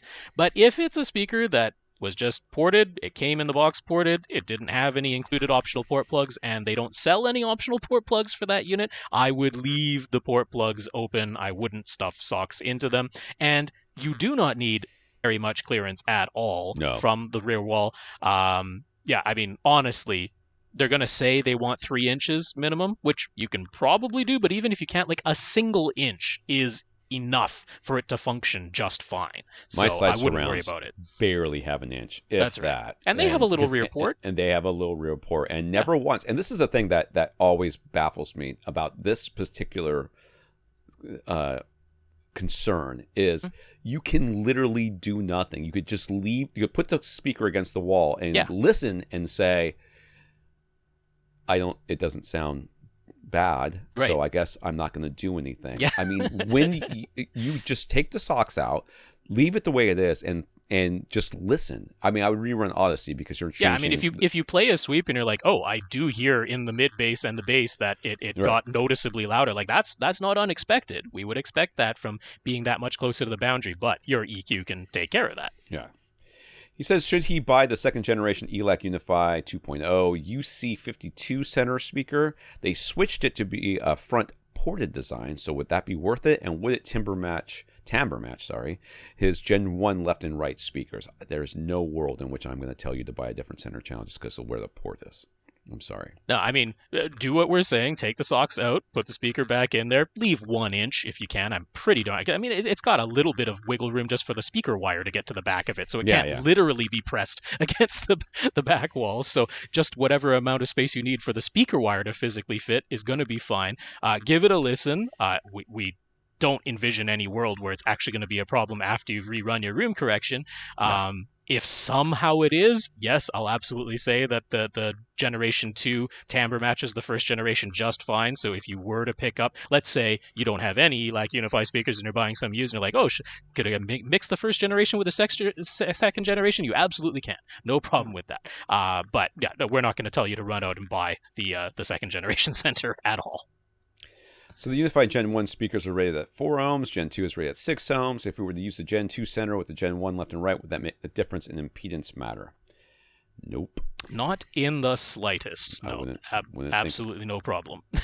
wouldn't even cross my mind to check, much less to care. I mean, I would say if you have the Generation 1 center and you switch to the Generation 2 center, there might be a 1 or 2 decibel difference in the trim level that your room correction program sets up. If that were to happen, don't panic. But you've changed from a visibly different speaker to another speaker, so some small little change like that hopefully wouldn't induce any panic in you. But other than that, that's all that's going to happen. Maybe the trim level changes by 1 or 2 dB. Tony has a Yamaha RX V6A receiver. Welcome to the update, buddy. That's right. You only had to wait. You've got VRR, except the lifespan of a pet rat. The display he attached it to doesn't do VRR, so it's not even hasn't been a concern for him. He's been fine the way it's been. That's right. You could be on Pet 2.0 at this point. Got your update. He's got a RX V6A receiver and the BenQ HT3550 projector. That projector can accept signals up to 4K 60 with HDR10. For the past 2 years, he's been using an active HDMI cable from Monoprice, 40 feet long. Everything was functioning perfectly fine until recently when that video signal suddenly cut out during a movie. Temporarily moving some gear and using a shorter HDMI cable, they on hand got things working again. So it definitely just seems to be that 40-foot active cable that was the problem. I smell an update issue coming on. What would cause that cable to suddenly stop working when it's been fine for 2 years? Yeah, I mean, I'm assuming you didn't just update. I didn't even think of that. Is that even possible? Got a firmware update? I mean, it did update the It HDMI did ports. update the HDMI ports. Good grief, Yeah, could I that mean, have done it? would. The first thing I would do, the very first thing I would do, is go back through all my settings and make sure that something didn't get switched through that particular update, and then maybe an update to any of the rest of your gear that you're using. Like, my main thought was just, these are active. That means that it's got the plugs on them that actually have little chips inside of them, or at least the one on the display side of things does. Just over time, it isn't impossible for just through gravity, honestly, because it's a friction fit into that port. Gravity is pulling on that thing. It's not out of the realm of possibility. One out of the 19 little twisted pairs of teeny tiny little cables inside of there, over time worked its way free of the strain relief, and it could be simple physical degradation of the cable over the past 2 years that could have caused this problem. That's actually still my number one culprit, is that it's simple physical degradation, most likely just from gravity. But barring that, one thing is the cable that he linked to, the specific active HDMI cable from Monoprice that he linked to, it was never certified. It was a premium high speed. It was not certified premium high speed. It was rated for 18 gigabits per second, which, if it were certified, would have been premium high speed, but it was not a certified cable.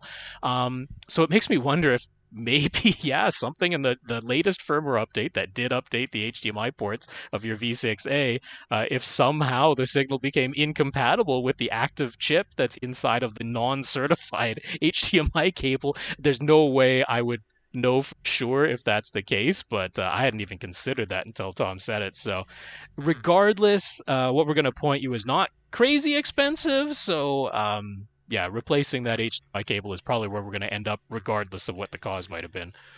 Right. So he's he wants to replace it. He's a little gun shy of getting another one from Monoprice. Should he be? I honestly have no problems.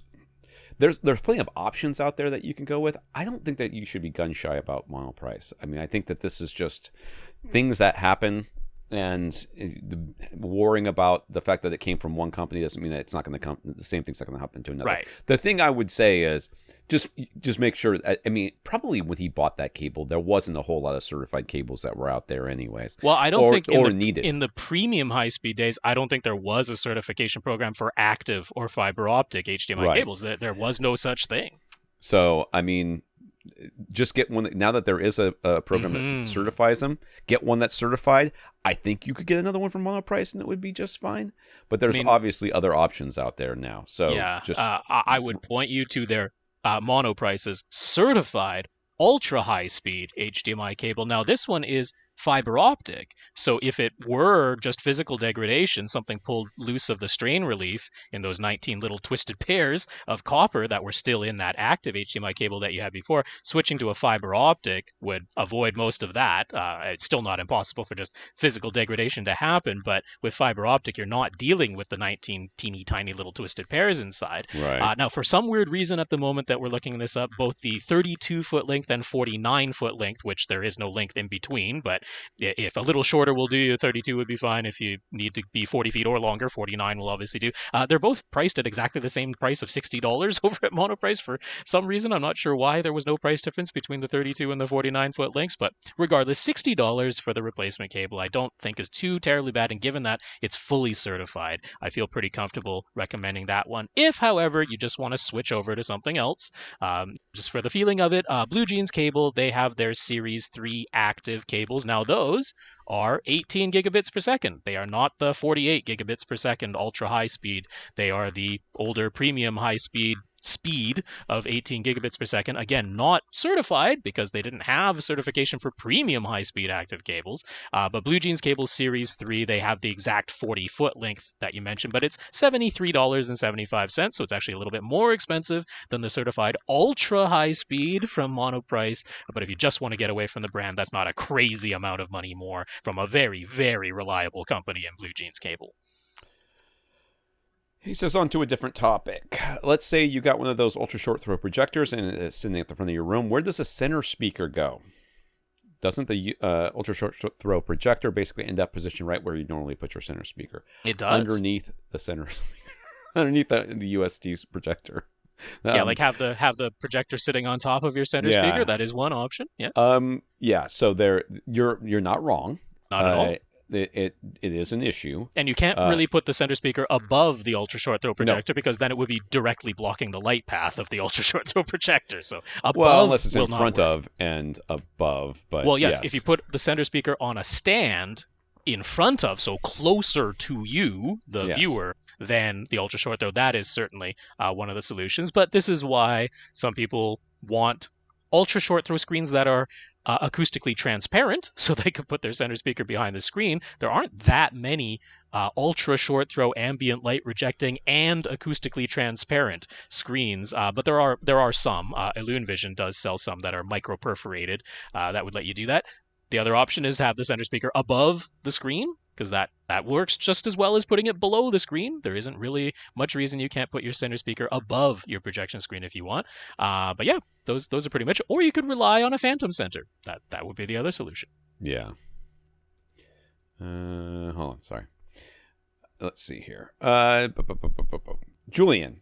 After our advice last week, Julian reconsidered his desktop setup. He used a piece of cardboard to help him visualize things, as we often suggest, but he used it just to see how well a 42-inch OLED might fit. As far as I can see, it fits just fine. Certainly looks like physically it will be absolutely fine in that position. It is larger than his current 32-inch, no question about that, but I'm not seeing anything with that cardboard in place that makes me go, oh, that can't fit. Definitely looks like it'll fit. Turns out, he says, it should fit nicely, and with all the features offered by the Asus ROG, whatever, Swift, I don't know what the stupid names and stupid things. You know what? I think actively I need to just start mispronouncing these things on purpose because they're stupid. As though we'd never have with, say, I know. Usually I'm so meticulous about my pronunciations. Asus ROG Swift PG42 UQ OLED gaming monitor, because Asus hates people.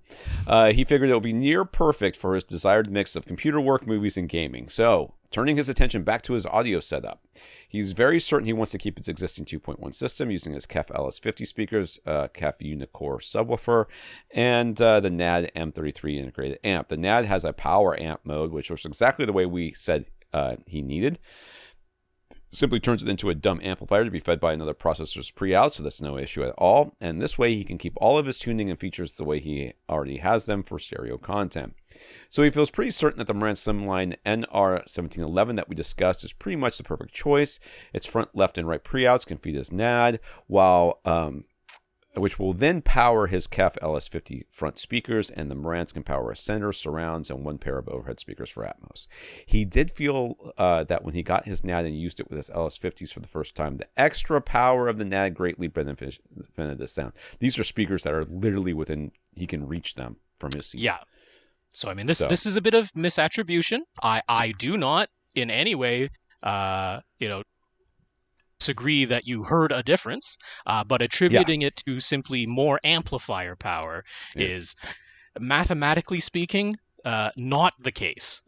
I mean, unless he was, I don't know, literally using a clock radio or like the line out from his computer trying to drive the speakers. It's like there are possibilities where even 1 watt would have made a difference. But yeah, we're not going to attribute it to the amplifier power.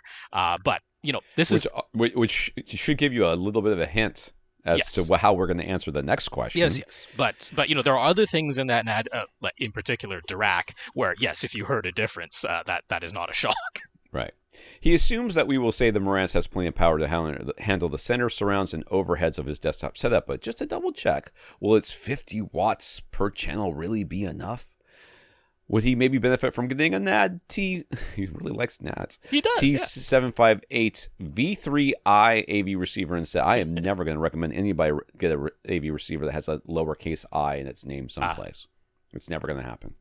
His only concern is that it does not have HDMI 2.1. He'd like to be able to hook up his Xbox Series X, which the Marantz will be able to handle. Like, literally, should I buy this other thing for the power I don't need, for the speakers that are going to be so close as to, if they draw a full watt of power, you would be blown out of your seat practically. I mean, that's 92 decibels coming at you with 1 watt. So the odds that you need the 200 watts of power.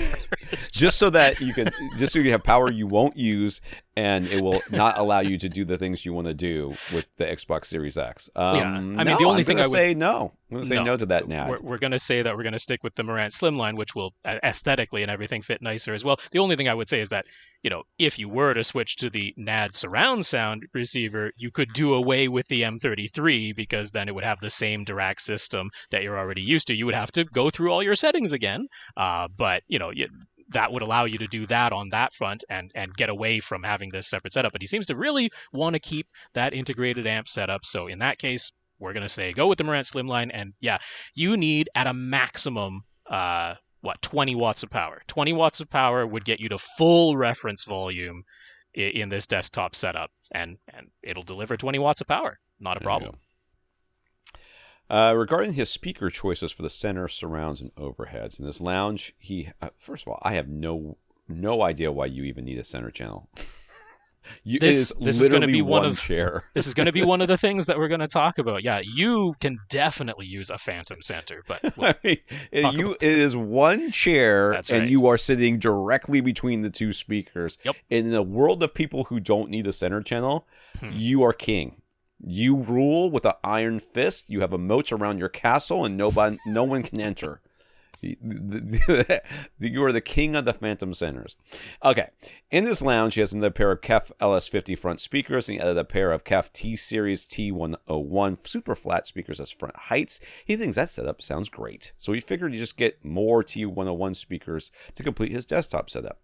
He'd be able to easily mount a pair of T101s for Atmos overheads. He'd put a pair of T101s on stands on either side of the cabinet on his back wall. The only real question mark is the center.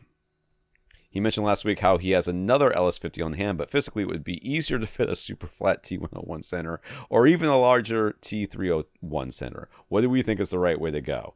Well, obviously you should just get another LS50 and just put it in front of your which monitor. He already has. He already has an LS50. You'll have a 42-inch monitor. Just look around it. Just look around the speaker. How hard is that?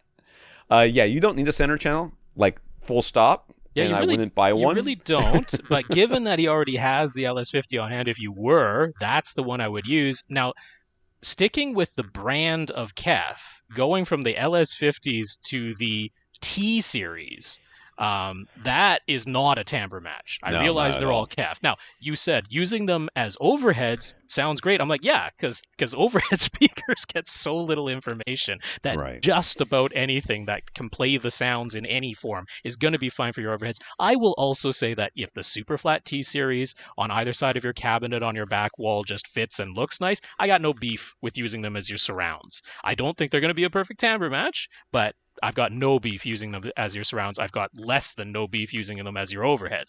But as your center, I wouldn't pair up speakers as excellent as the LS50s with a KEF T-Series center. They don't actually timbre match, and that wouldn't be the setup I would go for. I would much sooner use a phantom center than put the T-Series in there.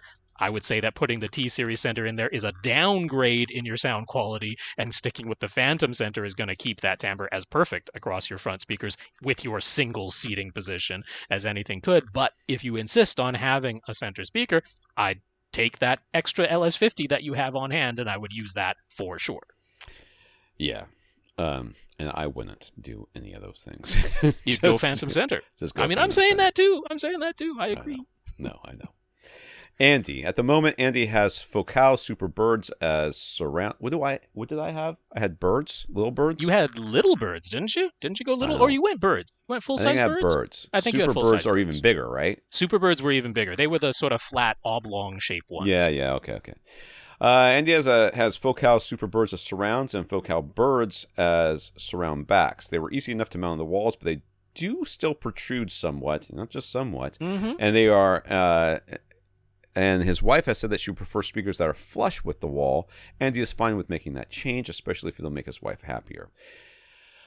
He didn't say what his fronts were. His home theater is in the basement. It's enclosed 11 by 20 by 7 foot room. He's sitting 9 feet from the TV that's mounted on the front wall, so he's about 11 feet behind him. He's got a Send CBM 170 SE front speakers with an HTM 200 SE center. He was using A Denon X3700H. He'd like to make sure the new in-wall surrounds and surround backs have backer boxes. So he wants to go in-wall, not on-wall. The wife would like them flush on the wall, so that's I in-wall. thought I was thinking on-wall flush. Oh, like those trapezoidal like speakers. No more protrusion. So we're going in-wall. He does enjoy listening at close to reference volume sometimes, although the typical listening levels are more moderate. He doesn't consider himself super critical when it comes to surround sound. I mean, nobody is. He enjoys it, but a tiny timbre mismatch isn't going to ruin anything for him, and that's true of everybody. They just say that it does. For some reason, he can't help but worry about dispersion, which is something he read about online and now is the sole focus point of his life. Stuck in his head? Even though he knows that it's mostly in his head. Look at you!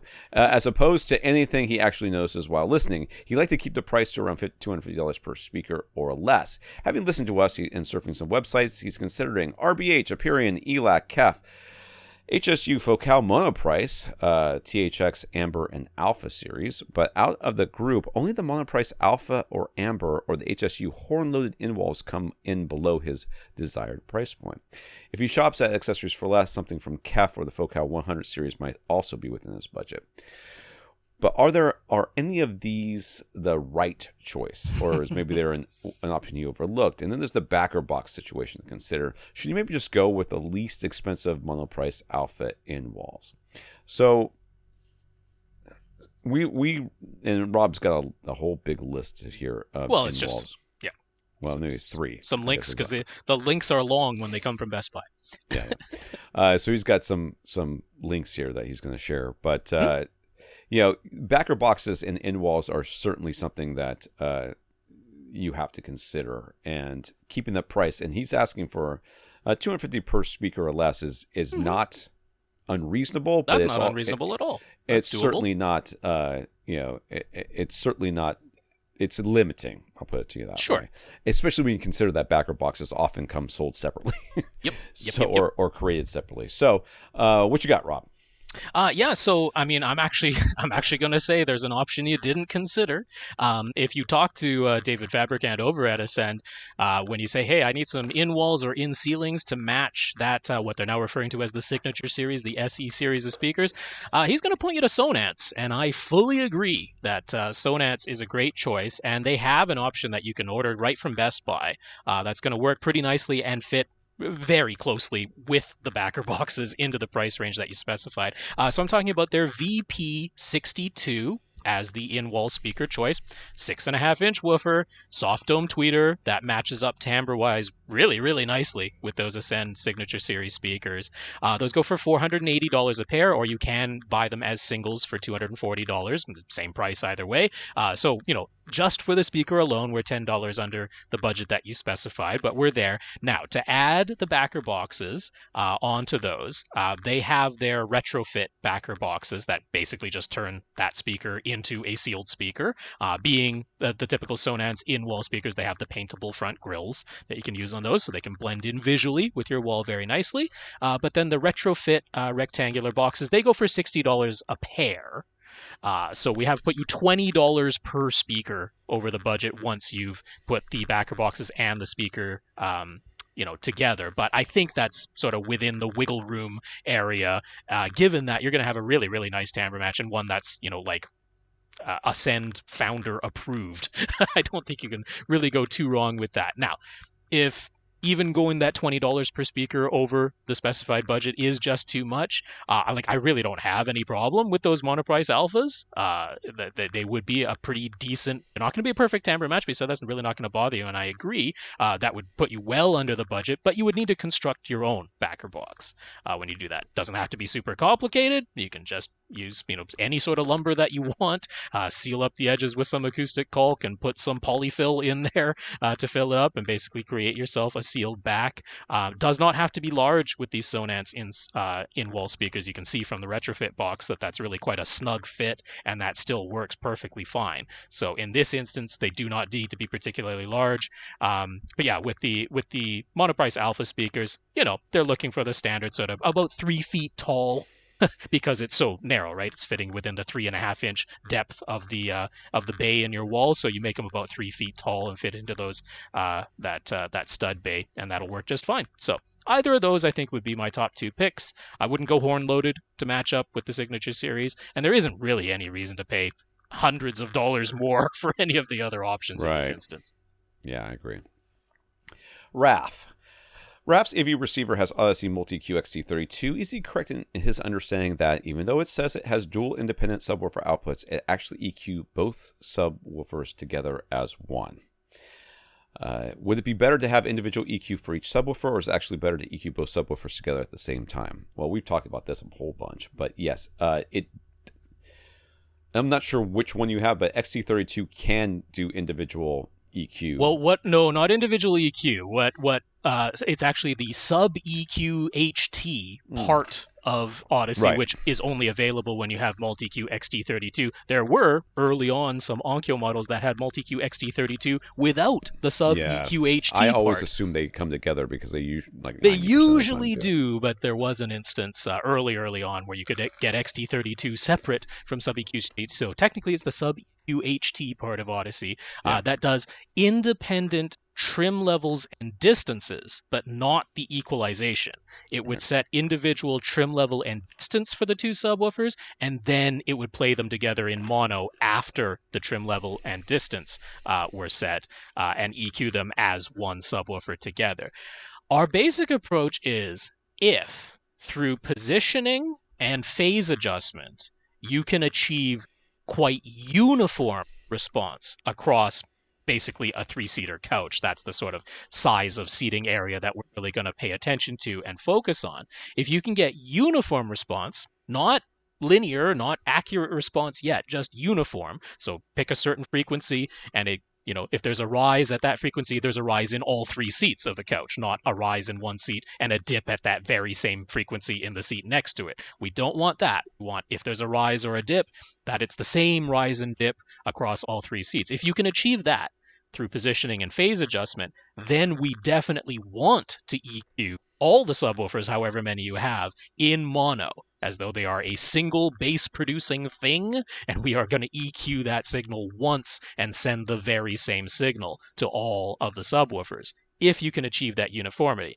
Where the notion of having independent EQ and independent trim level and phase adjustment and EQ for 2 or more subwoofers is when you can't achieve the uniformity through placement and phase adjustment, when you have to rely on also EQing the subwoofers essentially first and then to achieve uniformity, and then applying a global EQ to all subwoofers to get you to linearity and get you to accuracy in the bass. And that's where something like the multi-sub optimizer combined with a mini DSP would come in, or, as we talked about with Arcam processors or anything else that can use like Dirac Live bass management in the multiple subwoofer configuration. There it is measuring each subwoofer individually, wherever it happens to be placed in the room, taking all of those measurements and combining them and calculating what needs to be done to each subwoofer individually to first achieve uniformity and then bring the whole system to linearity. So it's a multi-step process. You can do it, without something like Dirac Live Bass Management via the multi-sub optimizer software and a mini DSP 2x4 HD. But we prefer, if you're able to just through positioning and maybe a little phase adjustment, get that uniformity first without having to have individual EQ, and then you can apply a single EQ to all the subwoofers. So it's a little bit of both, I guess, is ultimately the end answer. But that's the full explanation. I hope that somewhat. He says, is there a way to keep Audyssey and dynamic EQ turned on but not have it boost the bass coming from the subwoofer so much? He likes what dynamic EQ does for his speakers when he has the master volume set below reference level, but sometimes the bass remains too loud, forcing him to turn dynamic EQ off. Any workaround for that? I mean, obviously, if he's got... we don't know what receiver he's talking about, so but it's got multi-Q XT32. We know that, so it may have Audyssey LFC, which is low frequency almost convenient. Certainly does. I don't think I've ever seen one that has XT32 that doesn't have low frequency containment. Audyssey LFC. So you could turn that on, and that basically cuts a lot of that bass out. It I keeps mean, like the it's harmonics, but it doesn't have the super honestly, low it bass. doesn't. The low frequency containment is very simple. People have measured what it does, and it's just a low frequency roll off. It's all it is. Which is probably what you want in this It's just a low end situation. filter. Yeah, I mean, it's kind of funny because you're actually like cascading two filters in this place.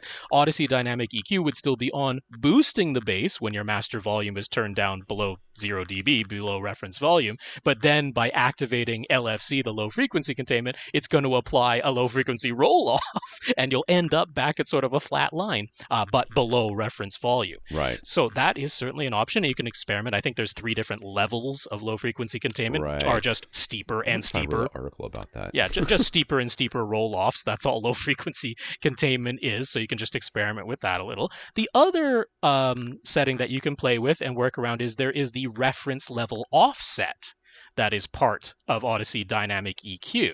And there you will see there's a reference level offset for 5, 10, or 15. They don't even specify decibels or anything like that.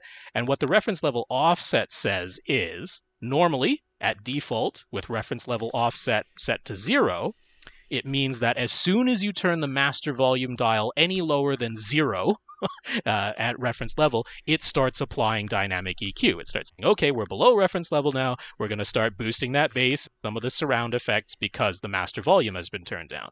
When you set the reference level offset to 5, 10, or 15, that is saying dynamic EQ doesn't kick in until we get to -5 or -10 or -15 respectively on that master volume dial. So let's say you set reference level offset to 15. It means that you can turn the master volume down to -15, and you would have to go lower than that to have dynamic EQ applying the bass boost and the little bit of boost of the surround effects. So if you normally only need to turn down your volume at night, let's say to, -10 or -15, and you just don't want dynamic EQ kicking in unless you go lower than that you could use the reference level offset for that. So that's the other workaround.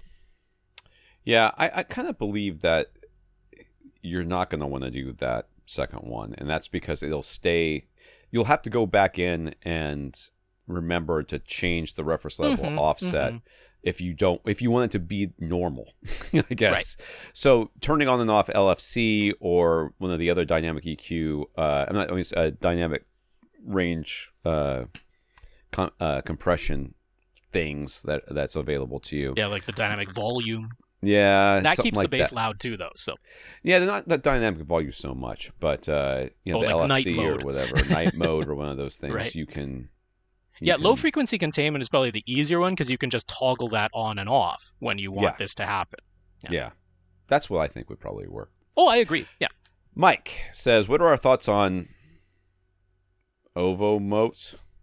Ovomote, I believe. Ovomote. I mean, they gave it eyebrows in its logo to make it seem like it's angry at you for some reason. Or maybe they're just trying to make it look like an owl. I'm not quite sure what's going on there with their Ovomote logo. But regardless, to me, it looks like it's angry at me. I don't know. Ovomote. Don't press me. It's called the Infinitely Customizable Universal Remote. Is it a sofa baton killer? I've never heard of it. I'm scrolling through it. It looks like it's made of wood. Well, they gave it a wood look with some white trim. It's an all touchscreen device. It also doesn't exist. Oh. This is not even a Kickstarter campaign yet. This is a nice website, though. This is a website with a link to their Facebook page and what will be their future Kickstarter campaign. So this is not a remote that exists. They're promising all sorts of things. It's going to control all your smart home devices. It is all full touchscreen, so I don't particularly like that. I always want my home theater remote to have some hard buttons. I kind of wish the Sofa Baton X1 had more hard buttons than it does. It's why we liked the Harmony Elite so much when it still existed. But this is a full touchscreen device. I'm assuming it's running Android because everything about it sure sounds like it's running Android. Says it'll work with the Google and the Amazon voice assistants. It'll, have activities in there. They show it being just used on a smartphone as well via its app. So they're saying, it runs on an app. So like I said, I'm betting this is just an Android device that is being used this way. But yeah, that's what they're doing. They're promising wireless charging, which I'm not a fan of, because how many times have you put the remote down on something and then it's come a little bit away from wherever you put it down? So Yeah. I am not hyped at all about the Ovomote. When it actually exists, come back and talk to me again. But for now, I am not going to wait on purchasing a remote for this. Maybe it'll arrive one day. Not even a Kickstarter campaign yet. On Kickstarter, it's an upcoming project, and there's 455 followers at this point. So not... Okay, I don't know what the heck's going on with my dog. The dogs are in their crates because they were in their crates when I got home from cycling, and they were asleep, and they didn't move. But now she's moving. What is she doing? I might have to go let her out. So let me read this next question, and I'll do that. Okay. Oh, no, my wife's home. That's why she's crying. Gotcha. Can you close the door, Tanel? Okay. Oh, I thought she had a bandage. She has a hairband on her hand. I thought she had a bandage on her hand like she got cut. Karl plans... Karl's plans keep changing for Karl and E's new separated garage that will have their Vanta Black Theater above it. He had originally assumed they'd go with the blackest carpet available in the theater, but in their house, for the sake of their dogs, they've gone with zero carpet and no fabric furniture. I don't know what's worse, to be honest with you, because so we've had Violet, who's just a short-haired mutt, and she doesn't hardly shed at all. And now we've got this lab who gives off tufts of hair every time he just looks in a direction. Right. And we are constantly picking up, because we have tile floors now in most places. And there is...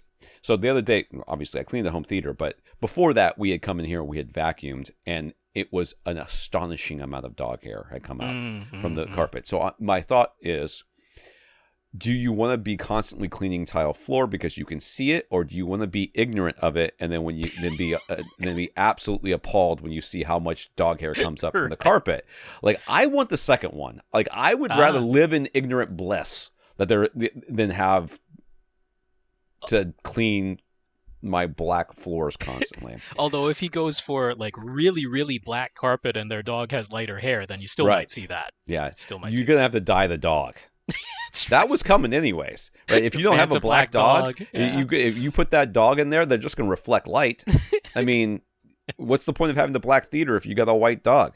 Dye that dog. Anyways, they're going with zero carpet and no fabric furniture. So now he's thinking he might like to carry that over into the Vanta Black Theater as well. So just in general, do we have any suggestions for pet-friendly, super easy to clean flooring that would be available in a super black finish? My parents had in their kitchen in North Carolina, they had slate, like black slate. Okay. Nightmare to keep clean. They have never stopped mopping. They got into the habit of mopping after every meal, basically. Oh, lovely. And they still do that to this day. And even though it was black, it's still not reflective black, so it's not absorbing anything black. It still reflects, and there's still grout, and grout changes color over time, and no one has black grout that I'm and you would have to have black grout, but there is I think someone's going to report you. You're going to have workers in here installing black tile in a all black theater. I think somebody's going to say, we need to call some authorities because this is certainly a room where someone's going to get murdered. I mean, don't order any, chain or rope around the same time. That's what you got to be careful of. Just put a big stack of duct tape in the corner. Just duct tape and some handcuffs or something, and it's oh my god. So since I'm looking at flooring, I've got to say it. Vinyl plank flooring did come to mind. It is pet friendly. It's got a little bit of give to it. It doesn't scratch very easily as long as you get the more durable versions of it. Vinyl plank flooring can look essentially like anything because all they're doing is putting a photograph on the top of it. That's how it gets the look. It's just a printed image on the top of the thing, much like most laminate flooring these days. So you can have it look essentially like whatever you want if it's customized, which I think Karl is the type of person who would go for that. I mean, they have full-on piano black, vinyl black flooring if you really want to. Jeez. Although you wouldn't want piano black because that is very, very glossy. But my point being, getting just fully black vinyl flooring is entirely possible. So I think that kind of makes sense. It doesn't last as long as the really hardened laminate in that, but in terms of just livability, comfortability, ease of installation, it's waterproof, it is pet friendly, has that little bit of give to it, feels nice under the feet. I think that's a pretty good solution. It's not terribly expensive either. It's not the crazy expensive solution. I will tell you, I think waterproof flooring is hilarious because here in Florida, people are like, I got waterproof vinyl, whatever, and then their house floods and the flooring floats. Yes. So it may be waterproof. That doesn't mean it's going to save you in any way, shape, or form. Kerry is getting an 83-inch LG C1 OLED. They'd like to mount it on a wall with the ability to pull it out from the wall and swivel it about 30 degrees so they could also be viewed from the kitchen. Which mount do we recommend that would let them do that with a TV this size, so 73 inches wide, and weight 72 pounds without the stand attached? Well, I'm going to go ahead and point you over to Mount It. I'm really quite liking that company at this point. They've got a lot of good solutions that work really nicely. They have a what would you call this? Like, it's a full motion mount. Right. With the extending design, they have one that even you. I'm not really worried about whatever screen size they rate it up to, because what matters is the weight. But this one, even on their own website, say all the way up to 90 inches, and it goes for $175. So I don't think that's outlandishly expensive or anything for what you're getting there. Given the extension that it has, which is as much as 36 inches of extension out from the wall, and it's a big mount. It needs to go into 2 studs. The mount on the back is large enough to span either 16-inch or 24-inch on center studs. But this would essentially allow you to swivel even the 83-inch OLED almost 180 degrees to either side. He said it really only needs 30 degrees swivel, but it will definitely do that. One feature I really, really like is the ability to level the mount after you've already attached it.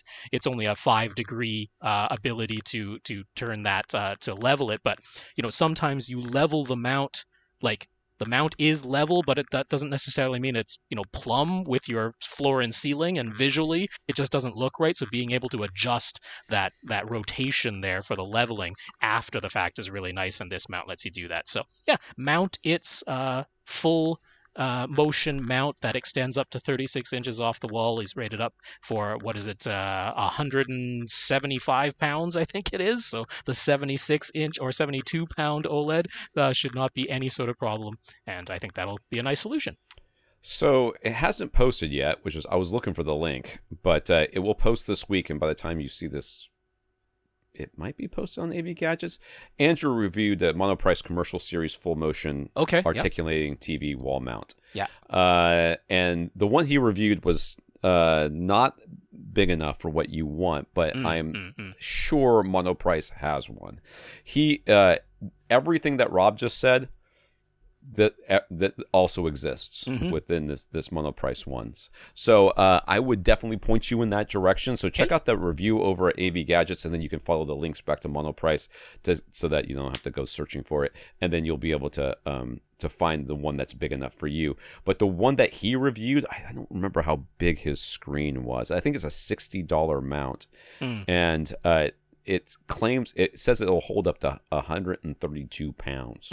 So I'm not sure how big of a TV you can use with this thing, but he has his OLED mounted to it. And right now it's on sale for $47, or it was for $47 or something like that when it was when he did the review.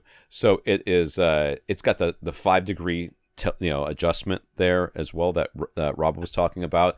It can swivel, it can tilt, it can do all those things.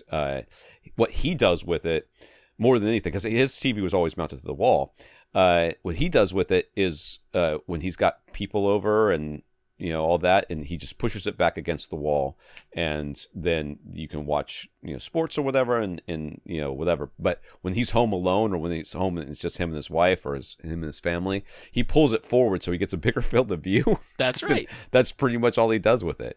So that's I would I'd point you there. So we'll have to I don't know when that review's getting posted. I could check, but I'm doing a podcast right now, so I can't.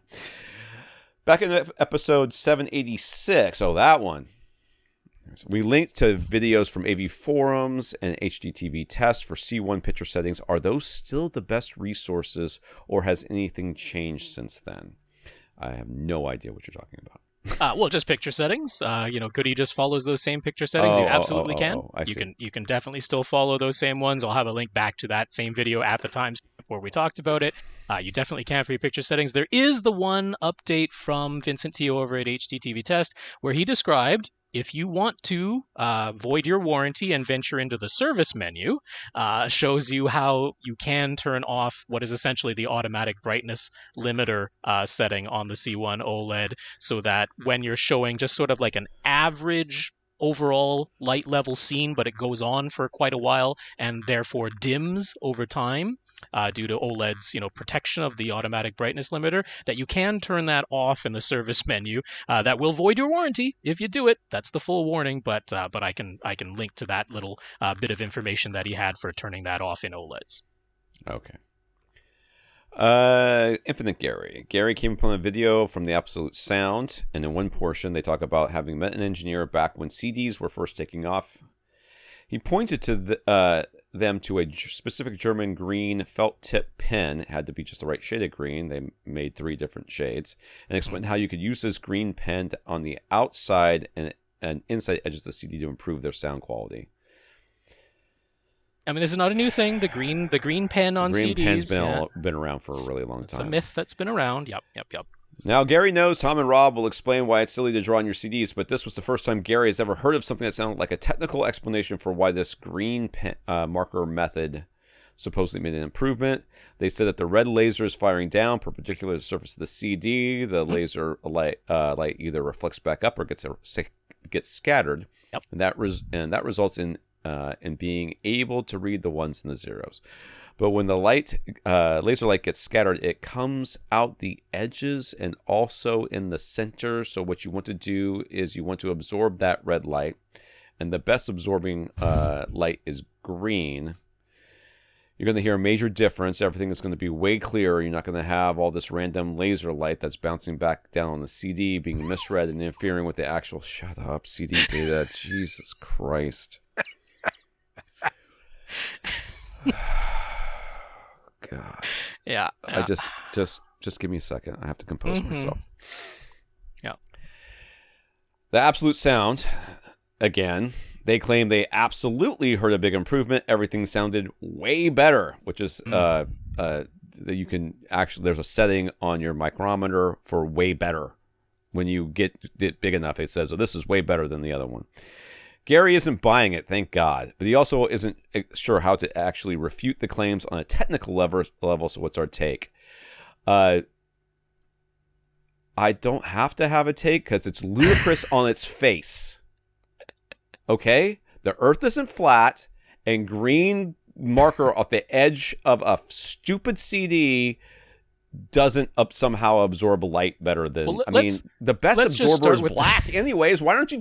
turn it black. Why is green so much better? Yeah, that would absorb the red too. Who cares? So does the green. The green absorbs the red too. Well, I mean, not really though. We can start right there because the opposite of red light is not green. It's cyan.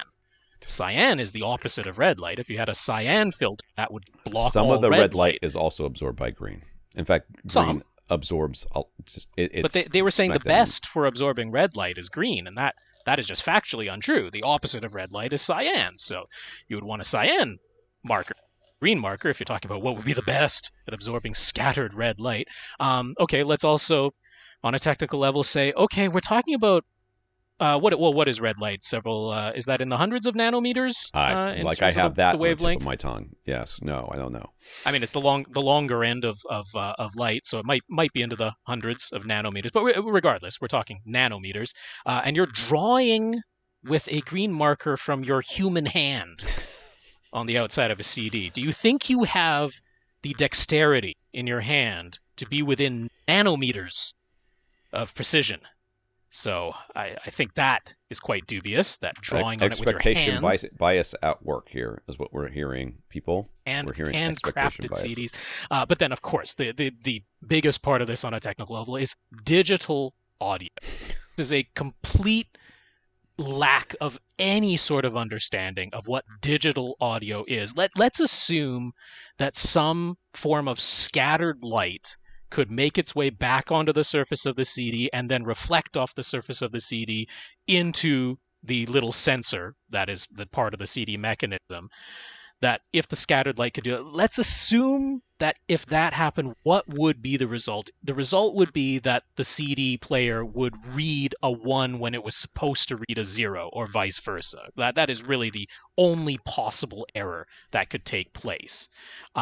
It wouldn't take place at the right moment in time, because even at the speed of light, the time it would take for that scattered light to come out the edges of the CD, reflect somehow within the internals of the CD reader back onto the surface and then back into the reader, we're too late to have made a difference in the moment that it was reading the original laser light, either bouncing off the surface of the CD or being scattered. But then even if it did, what error could possibly occur? It would be reading a 1 when it's supposed to, or vice versa. There's error correction. That's one factor on this, because sometimes bits are lost. There is such a thing as bits not being read, but there's error correction as part of the system. But it's the fact that it's either going to be a 1 or a 0. There's no in between. There's no degrees of 1. There's no degrees of 0. It either reads the 1 or the 0. So the only possible thing that could happen here is that for one little 16-bit word, and like I say, the timing wouldn't line up, but it's the one coming next, that somehow one of the 1s or 0s that was supposed to be a 1 or 0 got read the opposite because of this scattered light. And what would that show up as? It would mean the error correction also failed in the entire system, and then you would get a 1/44/100,000th of a second blip. Like that's all that could possibly happen. Well, it's the absolute sound. They can absolutely hear that blip. Yeah, that absolutely can happen, which is so absolutely not a thing that this is just completely wrong on every possible face of it. I understand it sounds like a technical explanation. This is definitely into the realm of pseudoscience, using some scientific sounding words that have no actual basis in what's going on. So do not listen to them. The Absolute Sign, honestly, is one of the worst publications you can possibly read. Yeah. Andrew, Rob says he's using a very makeshift setup to record the podcast while his apartment is torn apart. Mm-hmm. There was definitely a huge difference in his audio quality last week. Not a complaint. And Andrew fully understands the circumstances, but he's curious what accounts for such a dramatic difference in how our normal audio sounds so clear. Well, we use good mics, and we that's the biggest part. He is still using a headset. You sound better this week to me than you did last week. I separated. I'm using a separate laptop for the Skype and audio recording, and a separate laptop for the other things, the notes and the OBS. Last week I was using the Windows 11 PC, and it had some like automatic noise reduction going on, the entire like real time noise reduction that I just didn't have time to find the setting to turn that off. So hopefully this week sounds a little bit better. It's definitely going to sound worse. I'm using a drop Sennheiser PC38X headset, so I'm limited very much to the headset microphone quality that I've got here. It is an analog connection into my computer, so I'm at the mercy of the sound card built into my laptop that is doing the analog to digital conversion. Like I say, last week I know there was some real-time noise reduction that was going on there that was giving me that underwater sound. And then after all of that, we are compressing things down to MP3, so that is reducing some of the quality even further. So normally I'm using an Audio-Technica USB microphone. I think I have the 2005, the Audio-Technica 2005 USB microphone. It's not the greatest microphone in the world, but it's a lot better than this headset mic that's on here. It's USB, so it's not doing, analog to digital conversion that's going on. So yeah, that pretty much accounts for the difference. It's just the change in equipment, the analog connection, and then some horrible processing that was going last week on top of it. Yeah. Aras. Aras is making DIY speaker cabinets so that he can mount his in-ceiling and in-wall speakers as on-ceiling and on-walls instead. What should he use to fill speaker cabinets? Egg carton foam, rock wool insulation. There is a specific speaker polyfill cotton stuff that you can buy, and that's what I would buy. I mean, just polyfill, the original polyfill that you can get on Amazon. It's not expensive. It's 100% polyester. It's non-conductive. It's non-flammable. All that non-flammable, stuff. Doesn't fall apart.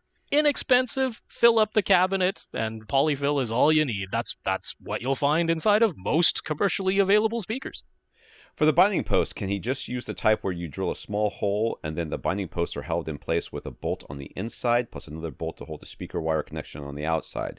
Anything he should be looking out for with that type of binding post? I don't know exactly what he's talking about here. So you know how you can buy like terminal cups where it's like a little cup, so you cut a little square out of the back of the speaker and you have this, cup that sits in there and holds the binding post. He's like, can I get the ones that are just pieces of metal? They look like a bolt except that they have a speaker binding post on one end of it. You drill a little hole that's just the right diameter for the bolt to fit through, and then you just secure it with a washer and nut on the inside. I might put a little bit of some sort of foam or rubber. Well, I just put some silicone. Put a little blob of silicone. A little something to make sure that it doesn't that there's no air leaking around the bolt. But other just than that, a little blob of clear silicone is all you need. Again, that's completely non-conductive. It'll make sure that the wires that are attached on the inside don't accidentally come loose if you drop the speaker or jostle it around. So obviously a little blob of clear silicone is not expensive, and I'm absolutely fine with these. I mean, the only thing I would consider is what's the depth, because these type are going to stick out the back of your speaker. Oh, they're not going to be recessed. Yeah, they do quite a bit. Yeah. Yeah, they're not going to be recessed into the speaker. They're not going to sit flush. They are going to stick out, and there are, various ones that have different depths. But the Dayton ones don't stick out too much, and they're very inexpensive, and they will work absolutely fine. All right. Last but not least, he asks, following DIY speaker cabinet plans that use glue to solidify the speaker cabinet, should he be using green glue or just regular wood glue as the plans suggest? Regular wood glue would be just fine. I don't see any reason why you would want to use the green glue. No, we aren't making a constrained layer, which... when you're using it on your drywall, it's to reduce the ability of the drywall panel itself to sort of act like the skin of a drum. And it's when we're at that sort of size that we want to damp it like that. No, we're not putting in the speaker cabinet this in-between layers. You don't need to, connect the edges of your speaker cabinet with green glue. Wood glue, absolutely. Whatever the plans are, maybe it's using biscuits or maybe it's using fasteners of some type, but I would do that. Then I would go around on the inside edges after it's built, again, with the clear silicone or with acoustic caulk, just something that completely seals up all the little seams and edges, so there's absolutely no chance of any air leaking and making a squeak or anything like that.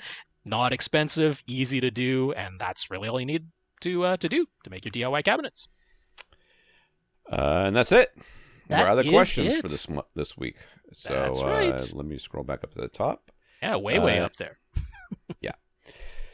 So, if you want to get your question answered on this podcast, all you have to do is ask. You ask by emailing us at question@avrant.com. I have to find where's our listeners of the week? Up here? It's below all the Below images the from my pictures. apartment There and we your go. apartment. There we go. That's what happened there. But we do have listeners of the week. Yeah, we want to thank our listeners of the week. We want to thank our 139 patrons over at patreon.com, including Andy. And we want to thank Travis for sending me photos to use on AV Gadgets and for utilizing the free tickets to go to the Audio Advice show in Raleigh. Yeah, that's all really great. That's patreon.com/AVRant podcast if you'd like to sign up to make an automatic monthly donation. Big thanks to our 139 patrons over there for doing that. And Andy, thank you very much for being one of them and a member of the 2 Hour Plus Club. And Travis, thank you for giving Tom permission to use those photos that you took over at the Audio Advice show. That's really nice. All right. We also got notes of gratitude for keeping this podcast going from Eric, Travis, Dale, Gurinder, Rohan, Ari, Tony, Julian, Andy, Andrew, Raph, and Aras. So thank you for thanking us. Nice big list. Eric, Travis, Dale, Gurinder, Rohan, Ari, Tony, Julian, Andy, Andrew, Raph, and Aras. Thank you all very much for those notes of gratitude to us for keeping the podcast going in the form that it is right now. Apologies that the YouTube version isn't much to look at, but hey, it's Tom and my face most of the time. That's not much to look at anyway. I don't think either of Yeah. us would claim, honestly. So, you still get the pictures, you still get the Flickr album, and mainly you still get our advice in audio form. So I'm just thank glad you for... that your Skype connection, your computer didn't crash this week. Well, I was hoping again that separating them, I have a backup. If nothing else, I've got the other laptop recording my voice just through its built-in mic, so that's going to be horrible. But if something crashed on my Audyssey recording, I have a backup. So in some way or shape or form, there's going to be questions answered here at AVRant, and it's going to take a while, evidently. It's going to be a long time. But whatever. It'll be back. It's only stuff. It's fine. We're all getting along. For AV Rants, I'm Tom Antrim. And I'm Rob H. Now stay in and listen to something.